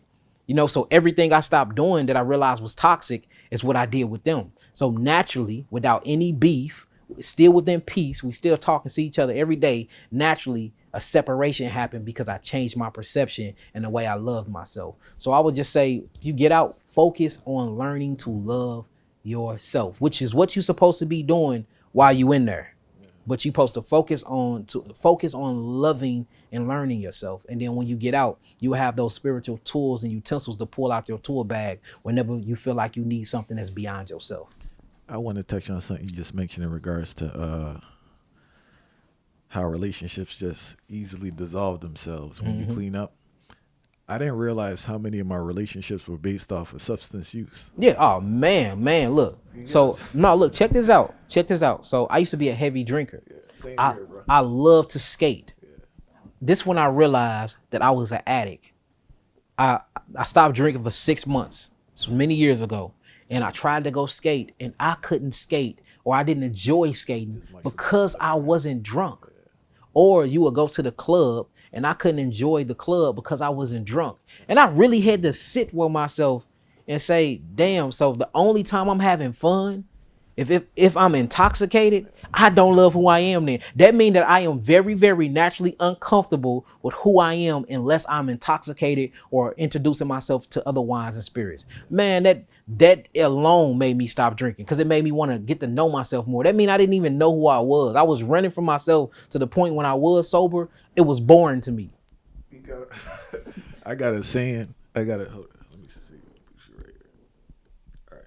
I got a saying I tell people. I was in a state of constantly trying to like escape myself. Yeah. Oh, yeah. Constantly running for yourself. And I noticed this too. When I used to smoke, I can freestyle. I'm the best freestyler on earth. I'm sober. I used to have to write my music. Was it the confidence? And that's why I'm getting to it. It's the spirit. I don't think it was it's really the the spirit. mind. No, it's the all confidence. mental. Yeah. It's just the confidence. When I used to drink liquor courage, I can get on the dance floor and cut a rug. When I'm sober, I didn't have no rhythm though. But now I got my rhythm back, and I don't drink. You know, now I can write poetry and I can freestyle, or I can do what I'm doing now without any liquor. I used to teach a Hebrew class. It was over 4,000 members. The only way I used to get into my bag and really break that Bible down to my students, and it's a secret, I'm telling it. Half the time I used to be intoxicated off of wine and spirits. So what I noticed was, again, it goes back to that love. We have lacked so much love and confidence within the community that we mask it with toxicity that was given to us by the government. And now we use that as a different perception of personality. So liquor, drugs, alcohol, cigarettes, weed, cocaine, we have deified it to become its own personality now. And without this personality, I can't be who I naturally am, or I wouldn't be able to say things that I really want to say, but I can't say them. So liquid courage is a real spirit, and and that's the reason why they call it alcohol. Alcohol means alcohol, literally means a flesh-eating spirit. And we be needing those to really say what we want to say. So I say, in order to really, really operate outside of that, fast from that, and you have to work. Like, for instance, I make my son every day, I make them do something that they are scared of. So they scared of spiders. The next spider we're going to see, if it's not poisonous, like a daddy long leg, pick it up. We're not leaving until you pick it up. And if you don't pick it up, you don't get rewarded. Don't ask me for no toys. Don't ask me for TV time or nothing. Now they pick up the spider, and the spider didn't bite them. Now when they see a bug, they don't run. So I think we need to do those same types of things to ourselves. Introduce ourselves to certain types of stress, because stress makes you overcome your reality. We did an interview with the legendary architect, right? And he was breaking down the negative psychological impact of living in an area with dilapidated buildings. Yes. It made me think about this thing I read about called nature deficiency disorder. We talk about food, but people are not really speaking about the negative impact of not having access and spending time in nature. Yes. Please explain to those tuned in what nature deficiency disorder is and how it negatively impacts people. So nature deficiency order is when you lack access to nature, trees, grass, natural water, even the sound. All these have a stimulating effect on the body, which is very, very healing. Most of your frequencies come from nature. So they did a study, I think the study was in, don't quote me y'all, 2011, where 16 people was very, very depressed. So they took them to this campground and they studied them for 6 weeks, and they came back out and they weren't depressed no more. They didn't have migraines no more. They gut associated ailments had left and everything. And what it was they just didn't spend enough time in nature. And this is where the word nature deficiency order literally came in at. It came from this camping peer review experiment that went on with people that was going through psychological depressions. Then they took them into these naturistic environments where natural trees, water, wind, natural climates and everything. They put them in there for 6 weeks and they came back. They didn't have none of those suicidal or none of those depressive thoughts. We are a part of nature. We come from nature. Nature is in our molecules. Nature is in us. Just by looking at natural water, running water changes the psychological preference. And not only do it changes your psychological preference or what you choose to think about, but it releases dopamine. Just being in the natural sunlight and feeling those heat rays on your sun, it does something in the water in your body. Sunlight, or what you'll call biophotons, also folds amino acids, or what they call proteins, to allow you to breathe correctly, to allow your blood to flow properly, just by being in the sun. You know, being in elements, touching rocks or crystals. We talked about crystals the last time. That's very, very healing and healthy for the psychological aspects before your body. Grounding, which is a natural detoxification where you're discharging a bunch of protons and your body or earth is feeding you a bunch of electrons, which is not only alkalizing your body, but it's alkalizing, or what I will say, purifying your thoughts, because you're getting rid of negative. Because remember, whether we're talking about physical, it have to happen mentally and spiritually first. So being in nature is completely detoxifying. And anytime you detoxify the body and you relieve the body of negative thoughts and of negative molecules or negative invaders that's not supposed to be in your body, that allows the mind to be pure. You can get your actual energy into your meridian pathways to flow with ease, and that automatically bring you into a state of clairvoyance. That's why people that meditate, they rather go where? To nature to meditate. People that need to fast, they rather to get a cabin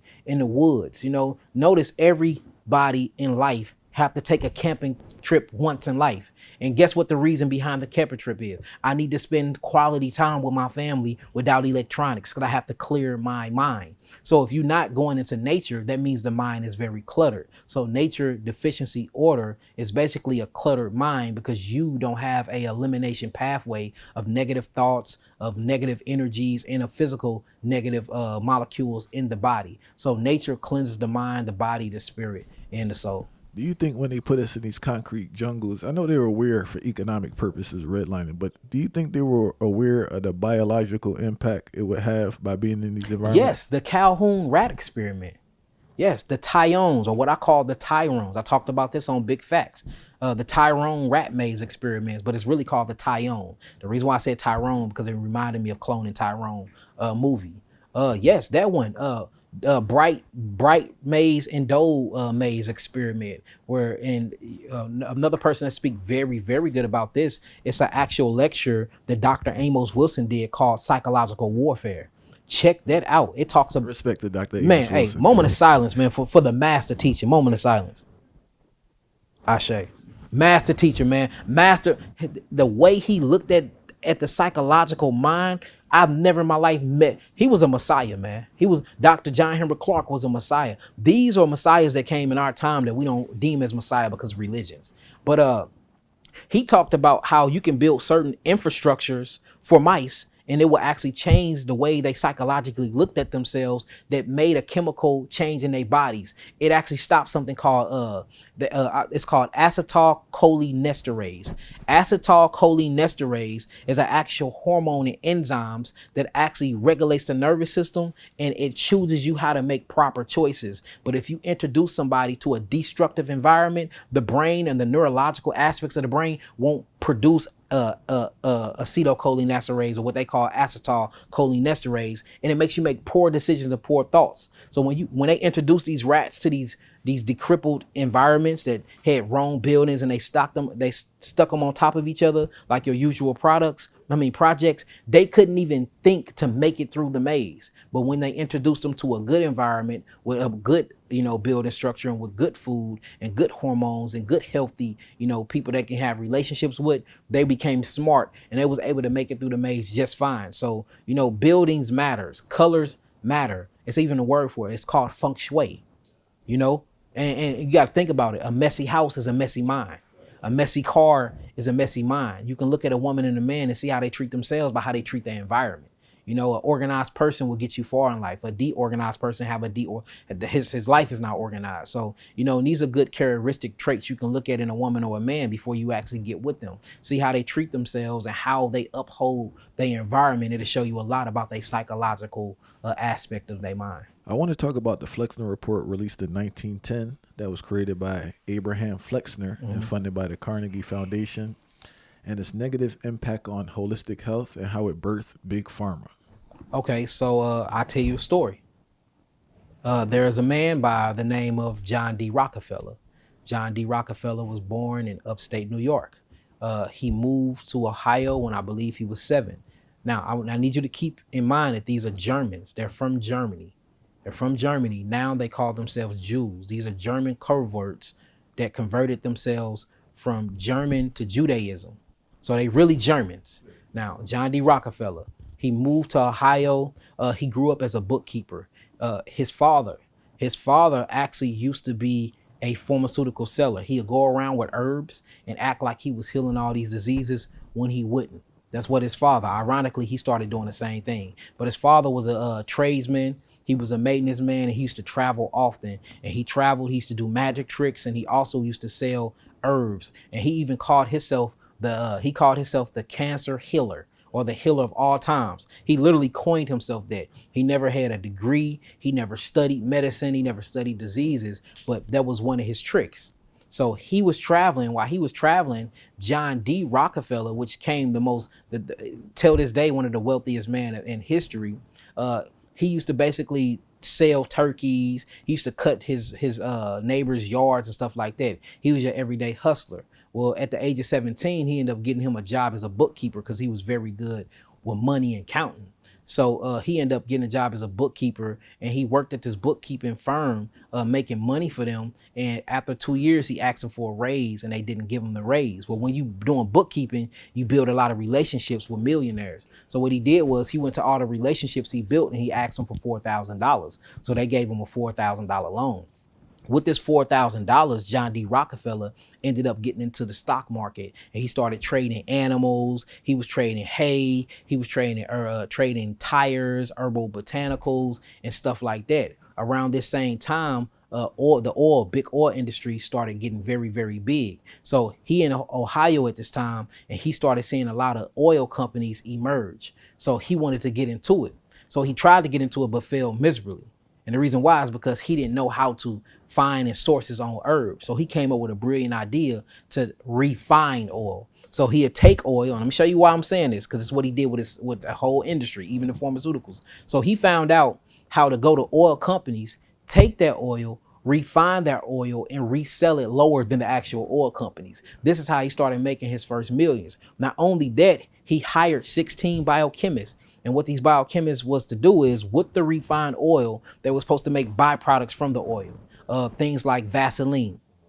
Everybody uses, especially black people, they use it on their lips. That's actually petroleum oil.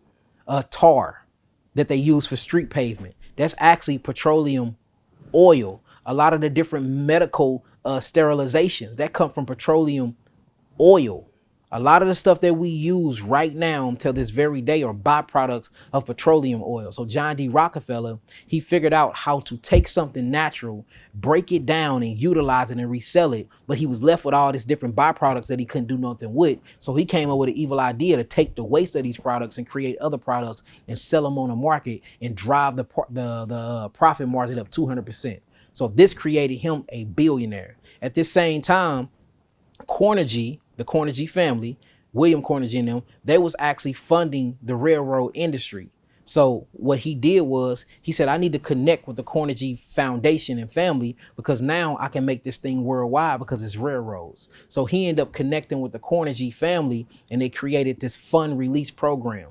Through this fund release program, meanwhile, in Germany, they creating pharmaceutical drugs. The pharmaceutical drug company actually come from something called the Sedate company. And this is how shirts are pink, red, blue. This come from Germany. It was a bunch of Germans are natural biochemists. They're some of the smartest people in the world. I'll give them that. They very smart because they know how to mix and create chemical outcomes. So they was creating all types of Sedate companies. Most of them Sedate companies, it became very saturated in the market. So what they did was they said, we're not going to make azo dye no more. They was making furniture colors out of azo dyes. They was making car paint out of azo dyes. They was making different miscellaneous products to, give different shirts, different colors out of azo dyes. So they seen how lucrative it was. So it became very saturated in the market in Germany. So one company, they decided to break off and create their first synthetic pharmaceutical company. So what they did was they took natural herbs and they mixed them with azo dye chemicals.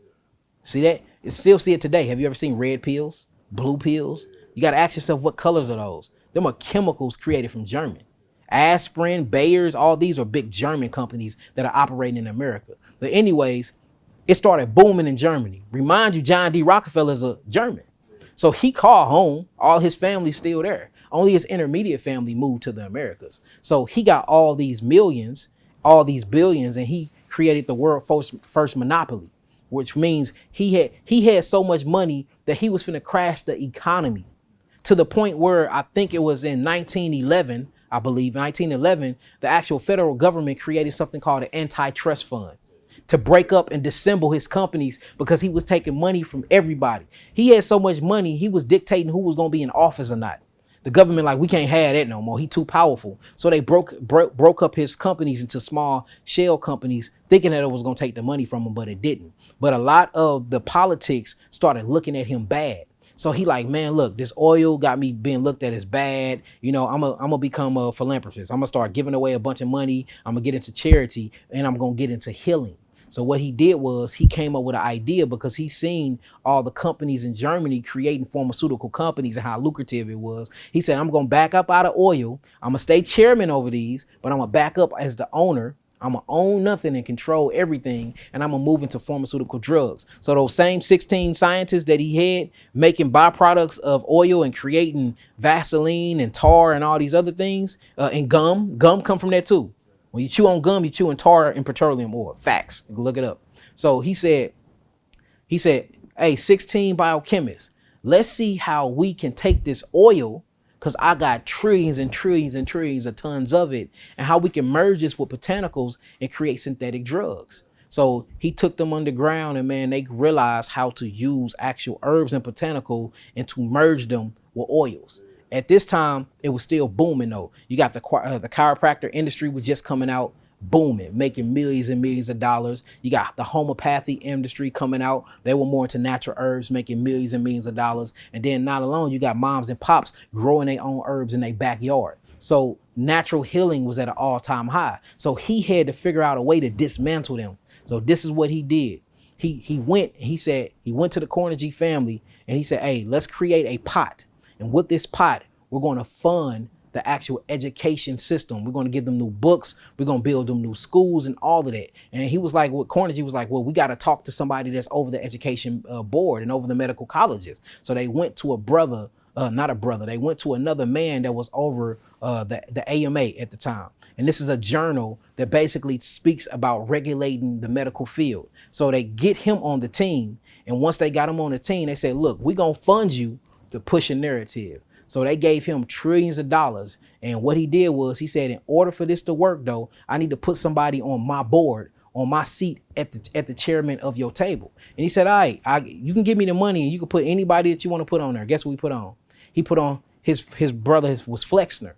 Flexner had another brother called Abraham. Flexner said, I'm only going to do it if Abraham get on board. And if you look at their background, they was trying to create schools for the last 15 years of their lives, but they kept failing. So he said, this is the way to get on. We got the money, we got the power, we got the people, we can influence through promotion and everything. So what they did was Abraham Flexner and the Carnegie and the Rockefeller Foundation went to every different school and offered to give them money. But it came with a price. In order for me to give you money, you have to basically pass a certain test.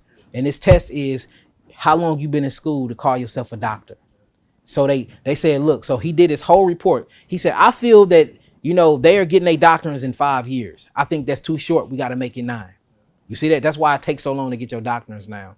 I feel like the education system is not right. They're teaching the children wrong about education. They're still teaching about naturopathy. We want to start pushing petroleum back pharmaceutical drugs. Anybody that's not teaching those, we're going to discredit their schools. So they went around and started discrediting schools. And for those who changed their ways and went into medicine and selling petroleum-backed medicines, they gave them millions of dollars. They gave them books, they rebuilt their schools, and they gave them accreditations. The ones that said they're going to stick to your basic run and gun healing from earth, getting your earth from the earth, they discredited them and they didn't give them no money. So now you got schools all around the world that's looking pretty, that they got books, they got better curriculum, they got better equipment, and then you got schools that's really healing that look ran down. Man, within 5 years, all the schools that wasn't receiving money, they drove themselves out of business. Some of them actually got with the program, but most of them was driven themselves out of business because they didn't have no money. So once that worked, all of the healing schools is out. So remember, he's still funding the AMA. The AMA now, since there's so much money behind them, they on every single newspaper. They on every broadcast right now. So now their word is becoming golden. So now they're putting out this narrative that if you are selling herbs, you don't know what you're talking about because it's this new invention, petroleum-backed pharmaceuticals, that's really suppressing disease and healing people of all their ailments. So what he did was they had so much money and politics and power that they was actually heard by the federal court. That was heard by the federal court to the point that you can't even sue these people for real. You can sue little doctors, but you can't sue John D. Rockefeller and them because all their money is stuck up in the trust. And you can't penetrate a foreign trust. Remember, they from Germany. His trust is out of Germany. Man, these dudes are smart. Evil, but smart.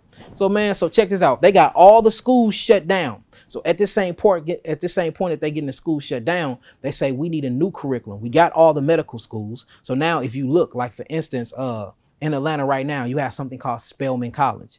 You know who Spelman is, right? That's John D. Rockefeller's wife. Her last name is Spelman. Her last name is Spelman. That's the man's wife? That's his wife. Look at Spelman down south? Man, Google it right now. Google who spelled. Go look this up real quick. I never knew Spelman College named after. Check this out. Mrs. Laura Spelman Rockefeller. Ooh! 1894, name changes to Spelman Seminary in honor of Miss Laura Spelman Rockefeller. Let's not talk about Morehouse. Let's not talk about, look, all these medical colleges. Look, you think it goes back to somebody that's black? They don't. All these medical colleges go back to subsidiary and basically names or middle names or third grand. These are named that all these different medical colleges is named after John D. Rockefeller family. And you can trace them back. Just like you can trace back all the presidents to come from one entity, come from one bloodline. You can do the same thing with every medical college. Now, within the last 20 years, it's a bunch of new medical colleges that came up outside of that, which still follow the curriculum, but don't have their name. But when you start studying these names, man, they go back to John D. Rockefeller family, man. They go back to his family names. He owned these schools. That's why if you go and you teach against them, you can get locked up and persecuted because he sits at the head of the federal directors in the federal Supreme Court. John D. Rockefeller, man, he controlled the damn world, man. Him and the Carnegies. Man, so look, let me show you how they did this though. So so now they start passing laws. These are people that's not into politics. These are people that don't have no doctrines in medicines, but they have enough money to influence. Because now you got enough money, you can put people in office. You can put certain governments in office. You can create the FBI. Guess who funded the creation of the FBI? Rockefeller did. He funded that. That's why it's an agency. He funded that agency. The FBI would not be the FBI without the Rockefeller Foundation family. He funded it. So what he did was he said, look, we're finna put money into the government system. We're going to put money into the school system. Let's create something called the School Education Board. I think it was in 1911. He created the Educational School Board. So everything that you learn from kindergarten all the way into college is actually the Flexner Report. Flexner, Carnegie, and the Rockefeller family came together with a bunch of scientists and a bunch of psychologists, and they said, we're going to create education. So whenever you learn anything in a public school system, you are being taught. You sitting on John D. Rockefeller lap. You acting like he your grandpa, and he giving you game on how he wants you to be ran. Now, check this out. This is his famous quote. He said, I don't want a nation of thinkers. I want a nation of what? Workers. So you go to school to become a worker. Who you working for? The pharmaceutical companies. And so look, now remember, they broke up his companies, right? When they did the antitrust law against him to make him come work for them. And it worked because he started funding them and putting them in office and stuff. Shell's company, guess who owned it? Rockefeller. You know what I'm saying? Procter and Gamble. Guess who own that? Rockefeller. You know what Procter and Gamble sells? They sells your tomatoes. They sells all your food. It sells all your food. Most of your cereal companies like Fruit Loop and them. Guess who's the back owner of them? Rockefeller. But you see, cereals is one of the number one cancer causing agents to children. You know what I'm saying? The milk and farm industry. Guess who owned the most land in America? The Rockefeller and the Carnegie Foundation. All the foods we eating owned by them. What about your toothpaste that got fluoride in it? Guess who owned most of your toothpaste? Rockefeller. What about the soaps and the shampoos you put in your body that causes you all these types of cancer? Guess who owned that? Rockefeller. Let's talk about the perms. The perms, which causes brain cancer. Guess who owned these things? These are all back. Well, let me not say owned, but when you dig and you find who funded these companies, guess who funded all these companies? The Rockefeller Carnegie Foundation. So they had so much money and they gave away charity to so many different people, but it was all for the purpose to actually create the educational school board and to penetrate the colleges. That way you went to school to teach pharmacology, and that way when a doctor see a symptom, he don't teach you how to heal. He teach you how to suppress that symptom, and he always have to give you what? A prescription to a medicine. And this medicine, they get a percentage off of everything they sell. You know what I found wild, man, is that they don't teach doctors about nutrition. Because it's being I a doctor. understand why, but I'm just saying. Because you like, realize it's wild, doctor just means teacher. That's all it means. So you can have a doctorate in anything. You can be a philosopher and be called doctor because you're a teacher of philosophy. So they're a teacher of pharmaceutical drugs. They're here to prescribe you a drug. And every time that they prescribe you a drug, the money go back to the Carnegie and the Rockefeller and the JP Morgan Bank Foundation, because bankers is who created the pharmaceutical industry. D. Rockefeller and the General Education Board encouraged vocational education during the years of 1880 to 1925. So that fits with you. See? They didn't only create the educational school board, they created the medical board, they created and revamped all of your colleges. So if you go to any school in America and in Germany, you are learning the mindset of John D. Rockefeller and how to serve his family forever. John D. Rockefeller and his family, the Rockefellers, the Rothschilds, the DuPonts, all of these different people, the Kissingers, these are all the bloodline. These are the same people. They just changed their names. They're actually from German, and then they converted over to Judaism. So they tell you that they're the Jews, but they really are Germans, and they are soul capturers. Until you get out the matrix, you're going to be serving them for lifetimes until you understand who these people are. And these people trace back into the Knights Templars, and they trace back into the Phoenician foundations all the way in Africa. These are ancient bloodlines of people. And to my knowledge, not to sound like spookism, they're not even humanoids. And this is the truth, man. These people were born into power, man. That's the facts. So that's the story of the pharmaceutical drug industry. What's up with this trend of people taking magnesium pills to sleep better? So what magnesium does, magnesium actually dilates the blood. You also need magnesium for mitochondrial efficiency. So in order for mitochondria to act right and to yield you ATP, you need magnesium. Magnesium also dilates muscles, and it relaxes muscles, and it relaxes the arteries and the blood vessels for proper blood flow.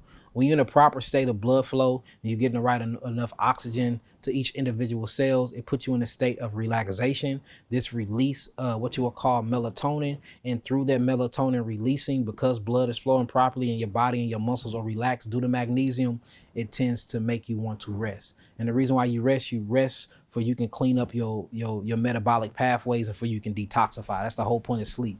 I mean, of course, you got spiritual points of sleeping, traveling new dimensions of densities and experimenting with your higher self. But, you know, the actual physical point of rest or of sleep is to detoxify. So magnesium relaxes the body, which produces natural melatonin. Melatonin makes you go to sleep for you can restore the body. So you see people do what I call isolated mineral abuse, where they take certain minerals and abuse these minerals to get a certain outcome. But in the long run, you're really hurting yourself, because you need calcium with magnesium. Calcium is in control of contractility of the arteries and of the blood vessels. Magnesium release those. They work together. You know, magnesium also comes with selenium, but with selenium, you need iron phosphate. So instead of us taking, you know, isolated chemistry, which is going to harm our body in the long run, you need to take holistic chemistry. Start looking at food, whole foods that you can eat that's not made in a laboratory, that can basically give you magnesium and relax your blood vessels and relax your cells for you. That can get you to sleep better. Pomegranates is a good one. What's the long-term effects on it? Because it seems like a big thing. Like, Man, long-term effects, too much magnesium, magnesium overload is crazy. Iron overload, iron in the body that's not bound to ferritin is the most destructive mineral in nature because it causes oxidative stress. It will literally rust your cells. Imagine a muscle that's relaxed that can't contract. That's super bad. And it'll start holding a bunch of water. And once that cells holds a bunch of water, because magnesium relaxes so much, you start flushing out sodium and potassium. This causes edema. That's why if you see edema, you know what I'm saying, or lymphedema, they are magnesium deficient. Or if you see high blood pressure, that means they're overload of magnesium, they got edema. Or if you see high blood pressure, that's a magnesium deficiency. So holistic chemistry is what you need by eating whole foods. Isolated chemistry causes an imbalance in the body. Whenever the body suffers from an imbalance, there's going to be something that need to compensate. So say if you take too much magnesium and you're not bringing in enough calcium, what's going to happen is the thyroid, or what you call the parathyroid, is going to alert a hormone. This hormone is called calcitonin. Calcitonin would deal holler at the bone calcium matrix and start stripping calcium from the teeth and stripping calcium from the bone, where you can have enough calcium to balance out magnesium. You see that? All because you're taking a isolated magnesium form. So now calcium in the bloodstream is very, very cationic. A cation means it got a plus at the end. An anion meaning to have a negative charge at the end. So you have this cation roaming around in the bloodstream, and it buffers acid out. It neutralizes acids. You automatically have acids in your body because you're going through everyday life processes. So you got calcium, excessive amount of calcium in the bloodstream because you took too much magnesium, and they have to compensate and balance each other. This thing running into acids. So soon as calcium meets acids, guess what happens? It calcifies or solidifies. This called stagnation and crystallization. Now, look, if this happens in the heart, guess what they call this? They call this heart disease. That's all heart disease is. Osteoporosis. That's what that is. It's when you have calcium inside of the heart valves because you need to compensate for something, and calcium is made to neutralize and buffer out acids. Calcium, overproduction of calcium is deadly. All deaths for real is by calcium, just like all life start from calcium. When the embryo is inside of the womb of the mother, that first contraction that makes the heart beat, that's the mineral calcium. Now, selenium is the first mineral that creates and forms the embryo. That's selenium that's in the melanin dot. That's inside the ovary cells, and that's inside of the sperm. It's called the blastose cells. But what actually separates those cells into the endoderm, the ectoderm, and the mesoderm, and creates that heart for that first heartbeat is calcium. And then the second mineral is magnesium, because once you contract the heart and closes the valve, you need to open that valve back up for blood to flow properly. That's magnesium. So the first three minerals in conception and into forming an embryo is selenium, calcium, and magnesium. You see what I'm saying? So the overproduction of any of these things will stop the functionality of the purpose of why they're here in the first place, which is to make our heartbeats, make our blood flow, and to literally give us life. So think about it. You never should do isolated chemistry, because the body is going to have to compensate, and the body will compensate trying to heal itself and kill you. And that's the issue we're having. We're going through natural detoxifications because of two things: toxicity and deficiency. Whenever you go through toxicity from the environment or from conversation or for eating toxic forming foods, you're going to be deprived of something, because something's going to have to come and try to get rid of the toxins. It's getting rid of itself. So that's going to create a deficiency order.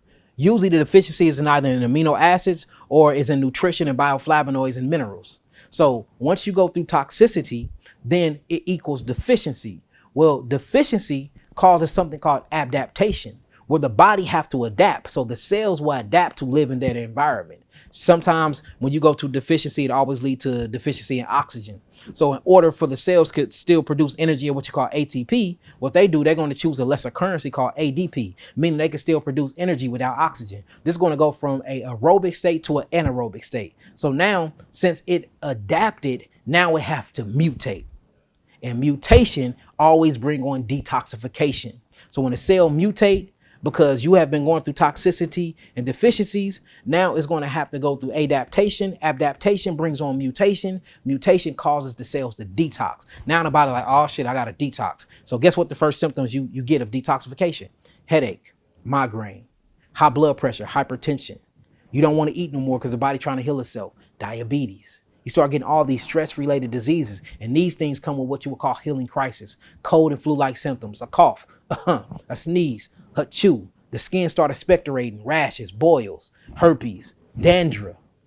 See that? And then they put all these things together because they create a pain in the body by way of the nervous system. You then go to the doctor because the cells had to go through mutation and adaptation because of toxicity and deficiency. So this mutation brought on the detoxification. Your detoxification symptoms were taught to you by the Don D. Rockefeller and the Carnegie family that these symptoms are diseases. So you go to the doctor and they prescribe you what?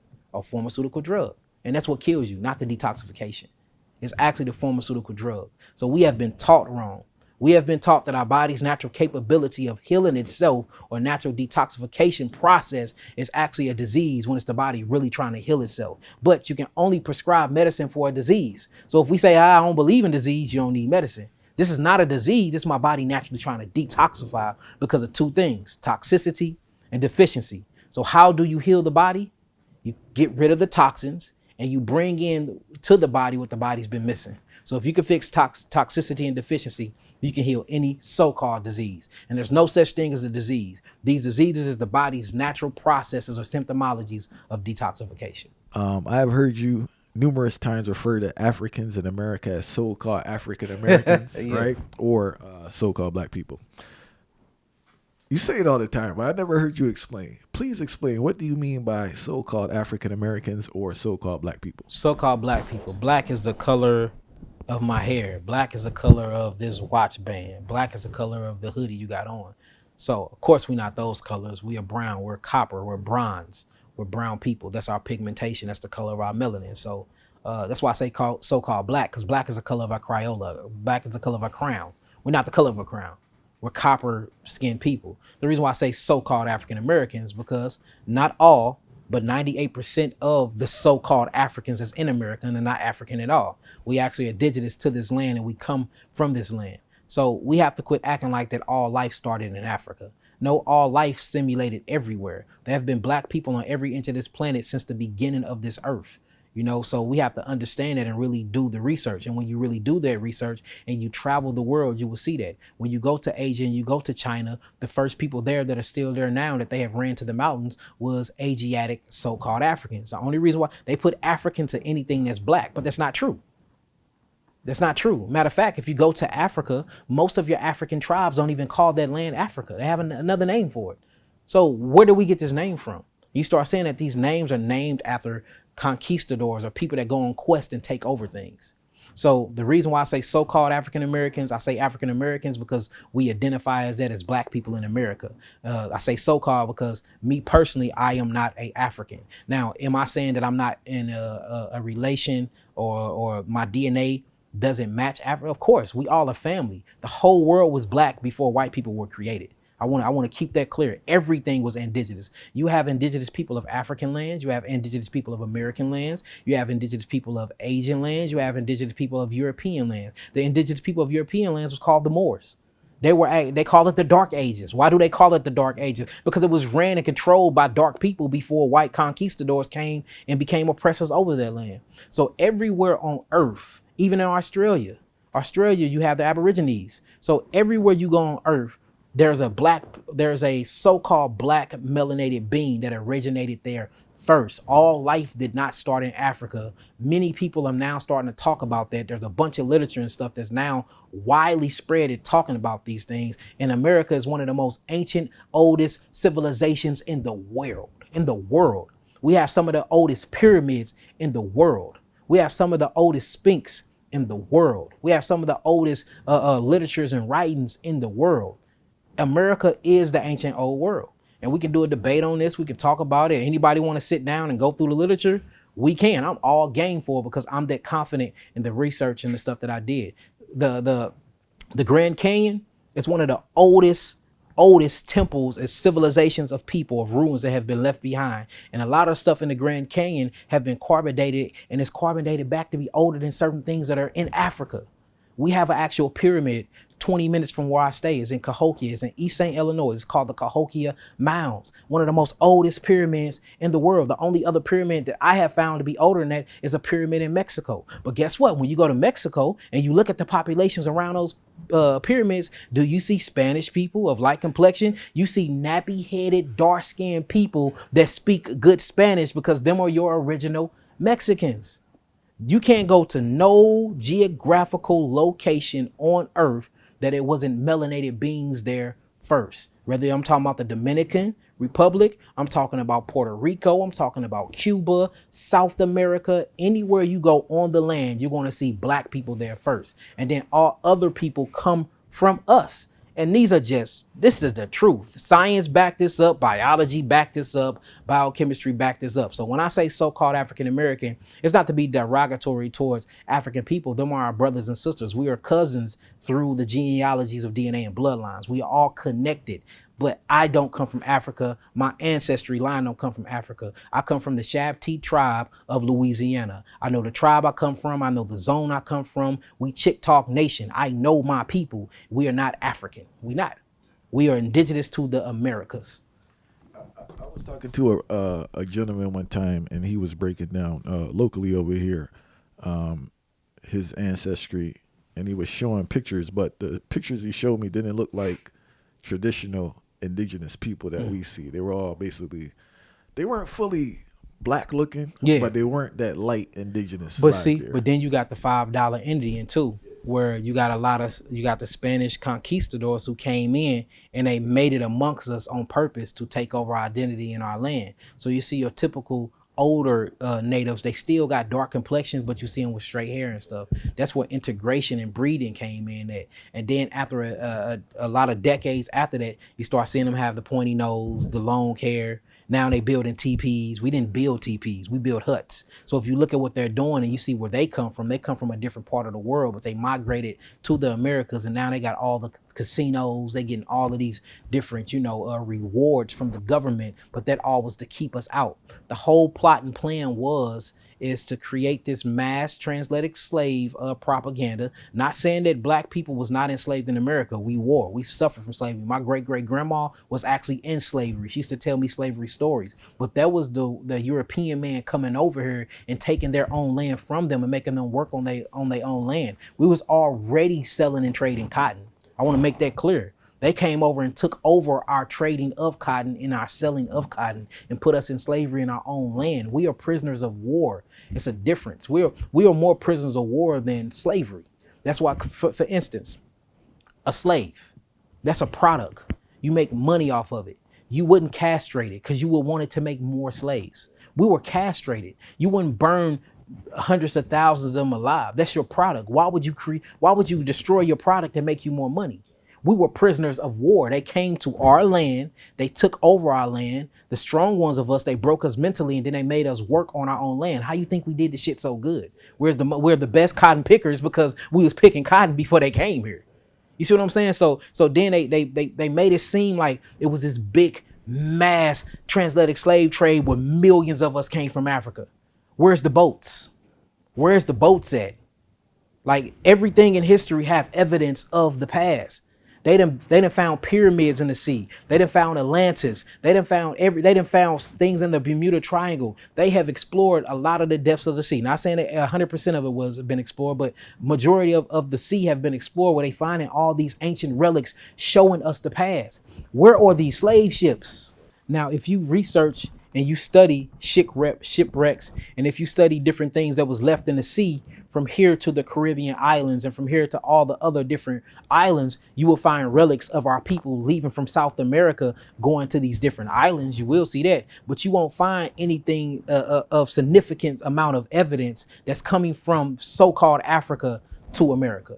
You won't find it. Why? If we went through this big transatlantic slave trade, then where are the true stories coming down from my ancestors and coming down from my family? I'm very deep into my family. I know my family bloodline, where we come from. My grandma on my mama's side was full blood. I mean, on my father, on my grandpa's side or my paternal side, full-blooded Cherokee. She used to chew tobacco. She had long ponytails. She used to give me buffalo quarters that's worth hundreds of thousands of dollars now. And I wish I would have kept them. But she was full-blooded Cherokee. She used to be in her full Cherokee regalia talking to her. I used to sit by her left hand, and she ended up getting like throat cancer because all she did was chew tobacco. Ancient traditions of Indians in America.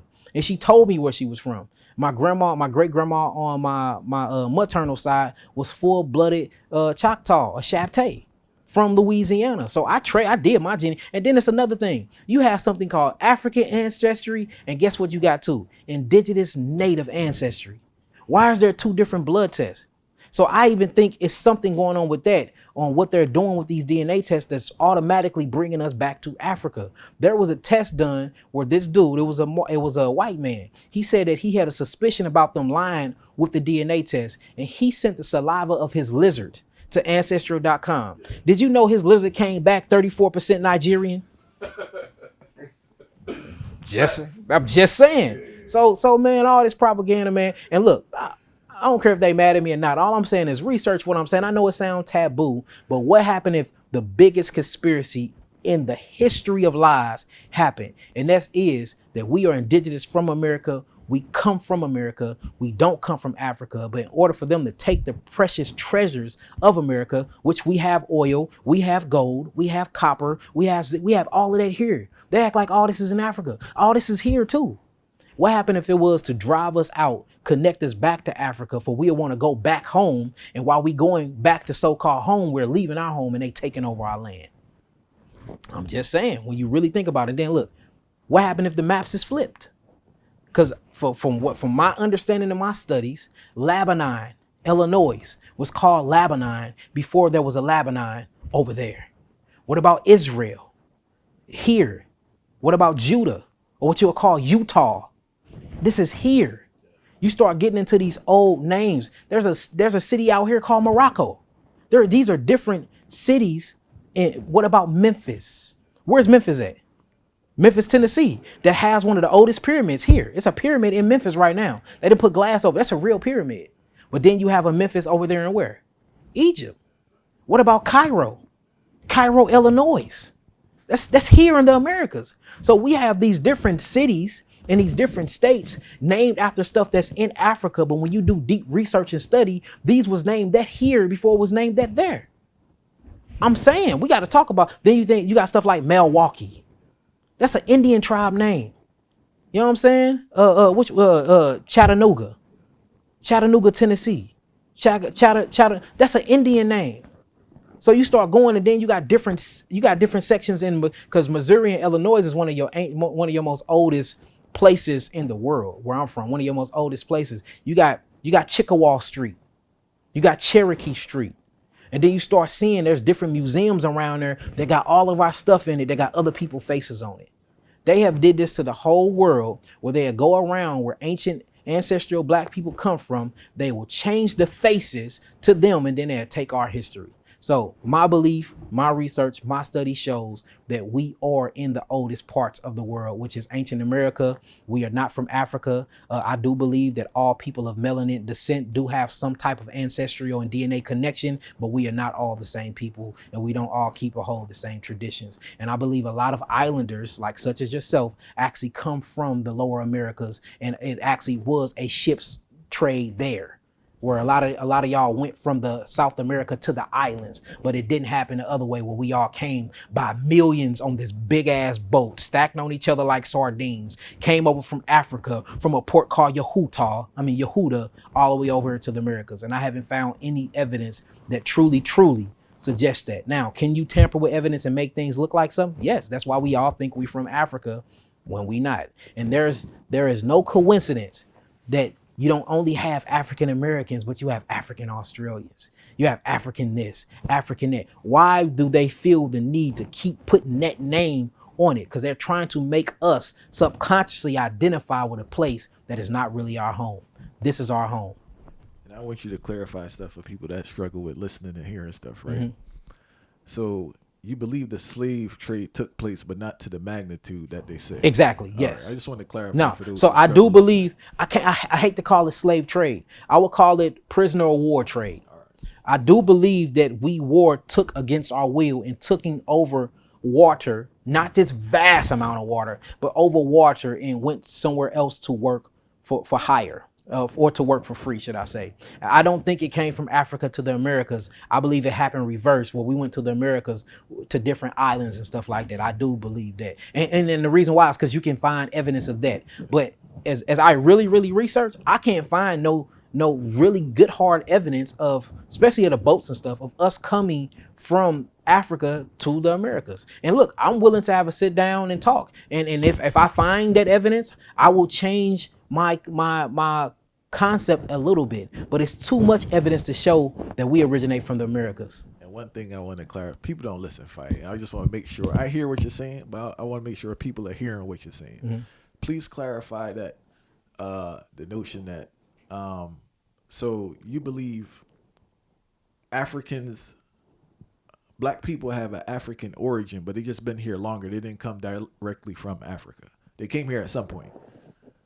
No, I'm not saying that. All right. I'm saying, so this is what I don't believe we come from Africa at some point.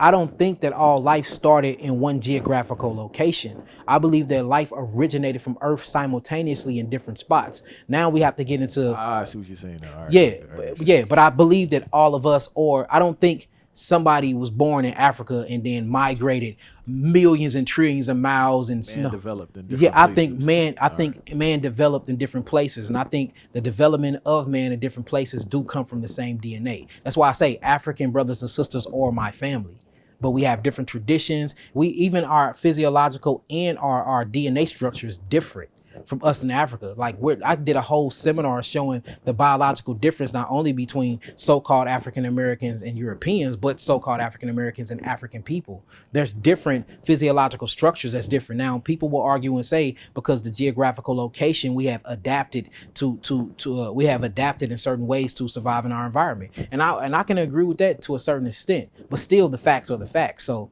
I'm saying that we originated in America, just like the Aboriginal Australians, the so-called black people over there. They didn't come from Africa or the Americas. They originated in Australia. Same thing as the Asians, who they call Asiatic, Afro-Asiatics. I don't think that they came from Africa. It's too much evidence showing, and I could do another seminar on this.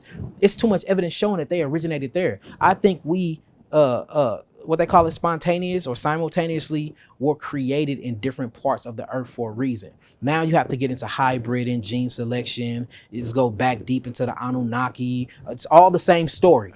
All the same story that comes. Yeah. But this all goes back to the same biblical story, whether it's biblically, whether we talking about the Egyptian scrolls, the Anunnaki scrolls, all these different scrolls talk about a mass creation everywhere on earth. Only time I see where it talks about in one part, Eastern and Eden, that's talking about the Bible. And then even when you get into that literature, I speak and read fluent Hebrew. Eden was the whole world. Eastern and Eden was over there in Mesopotamia.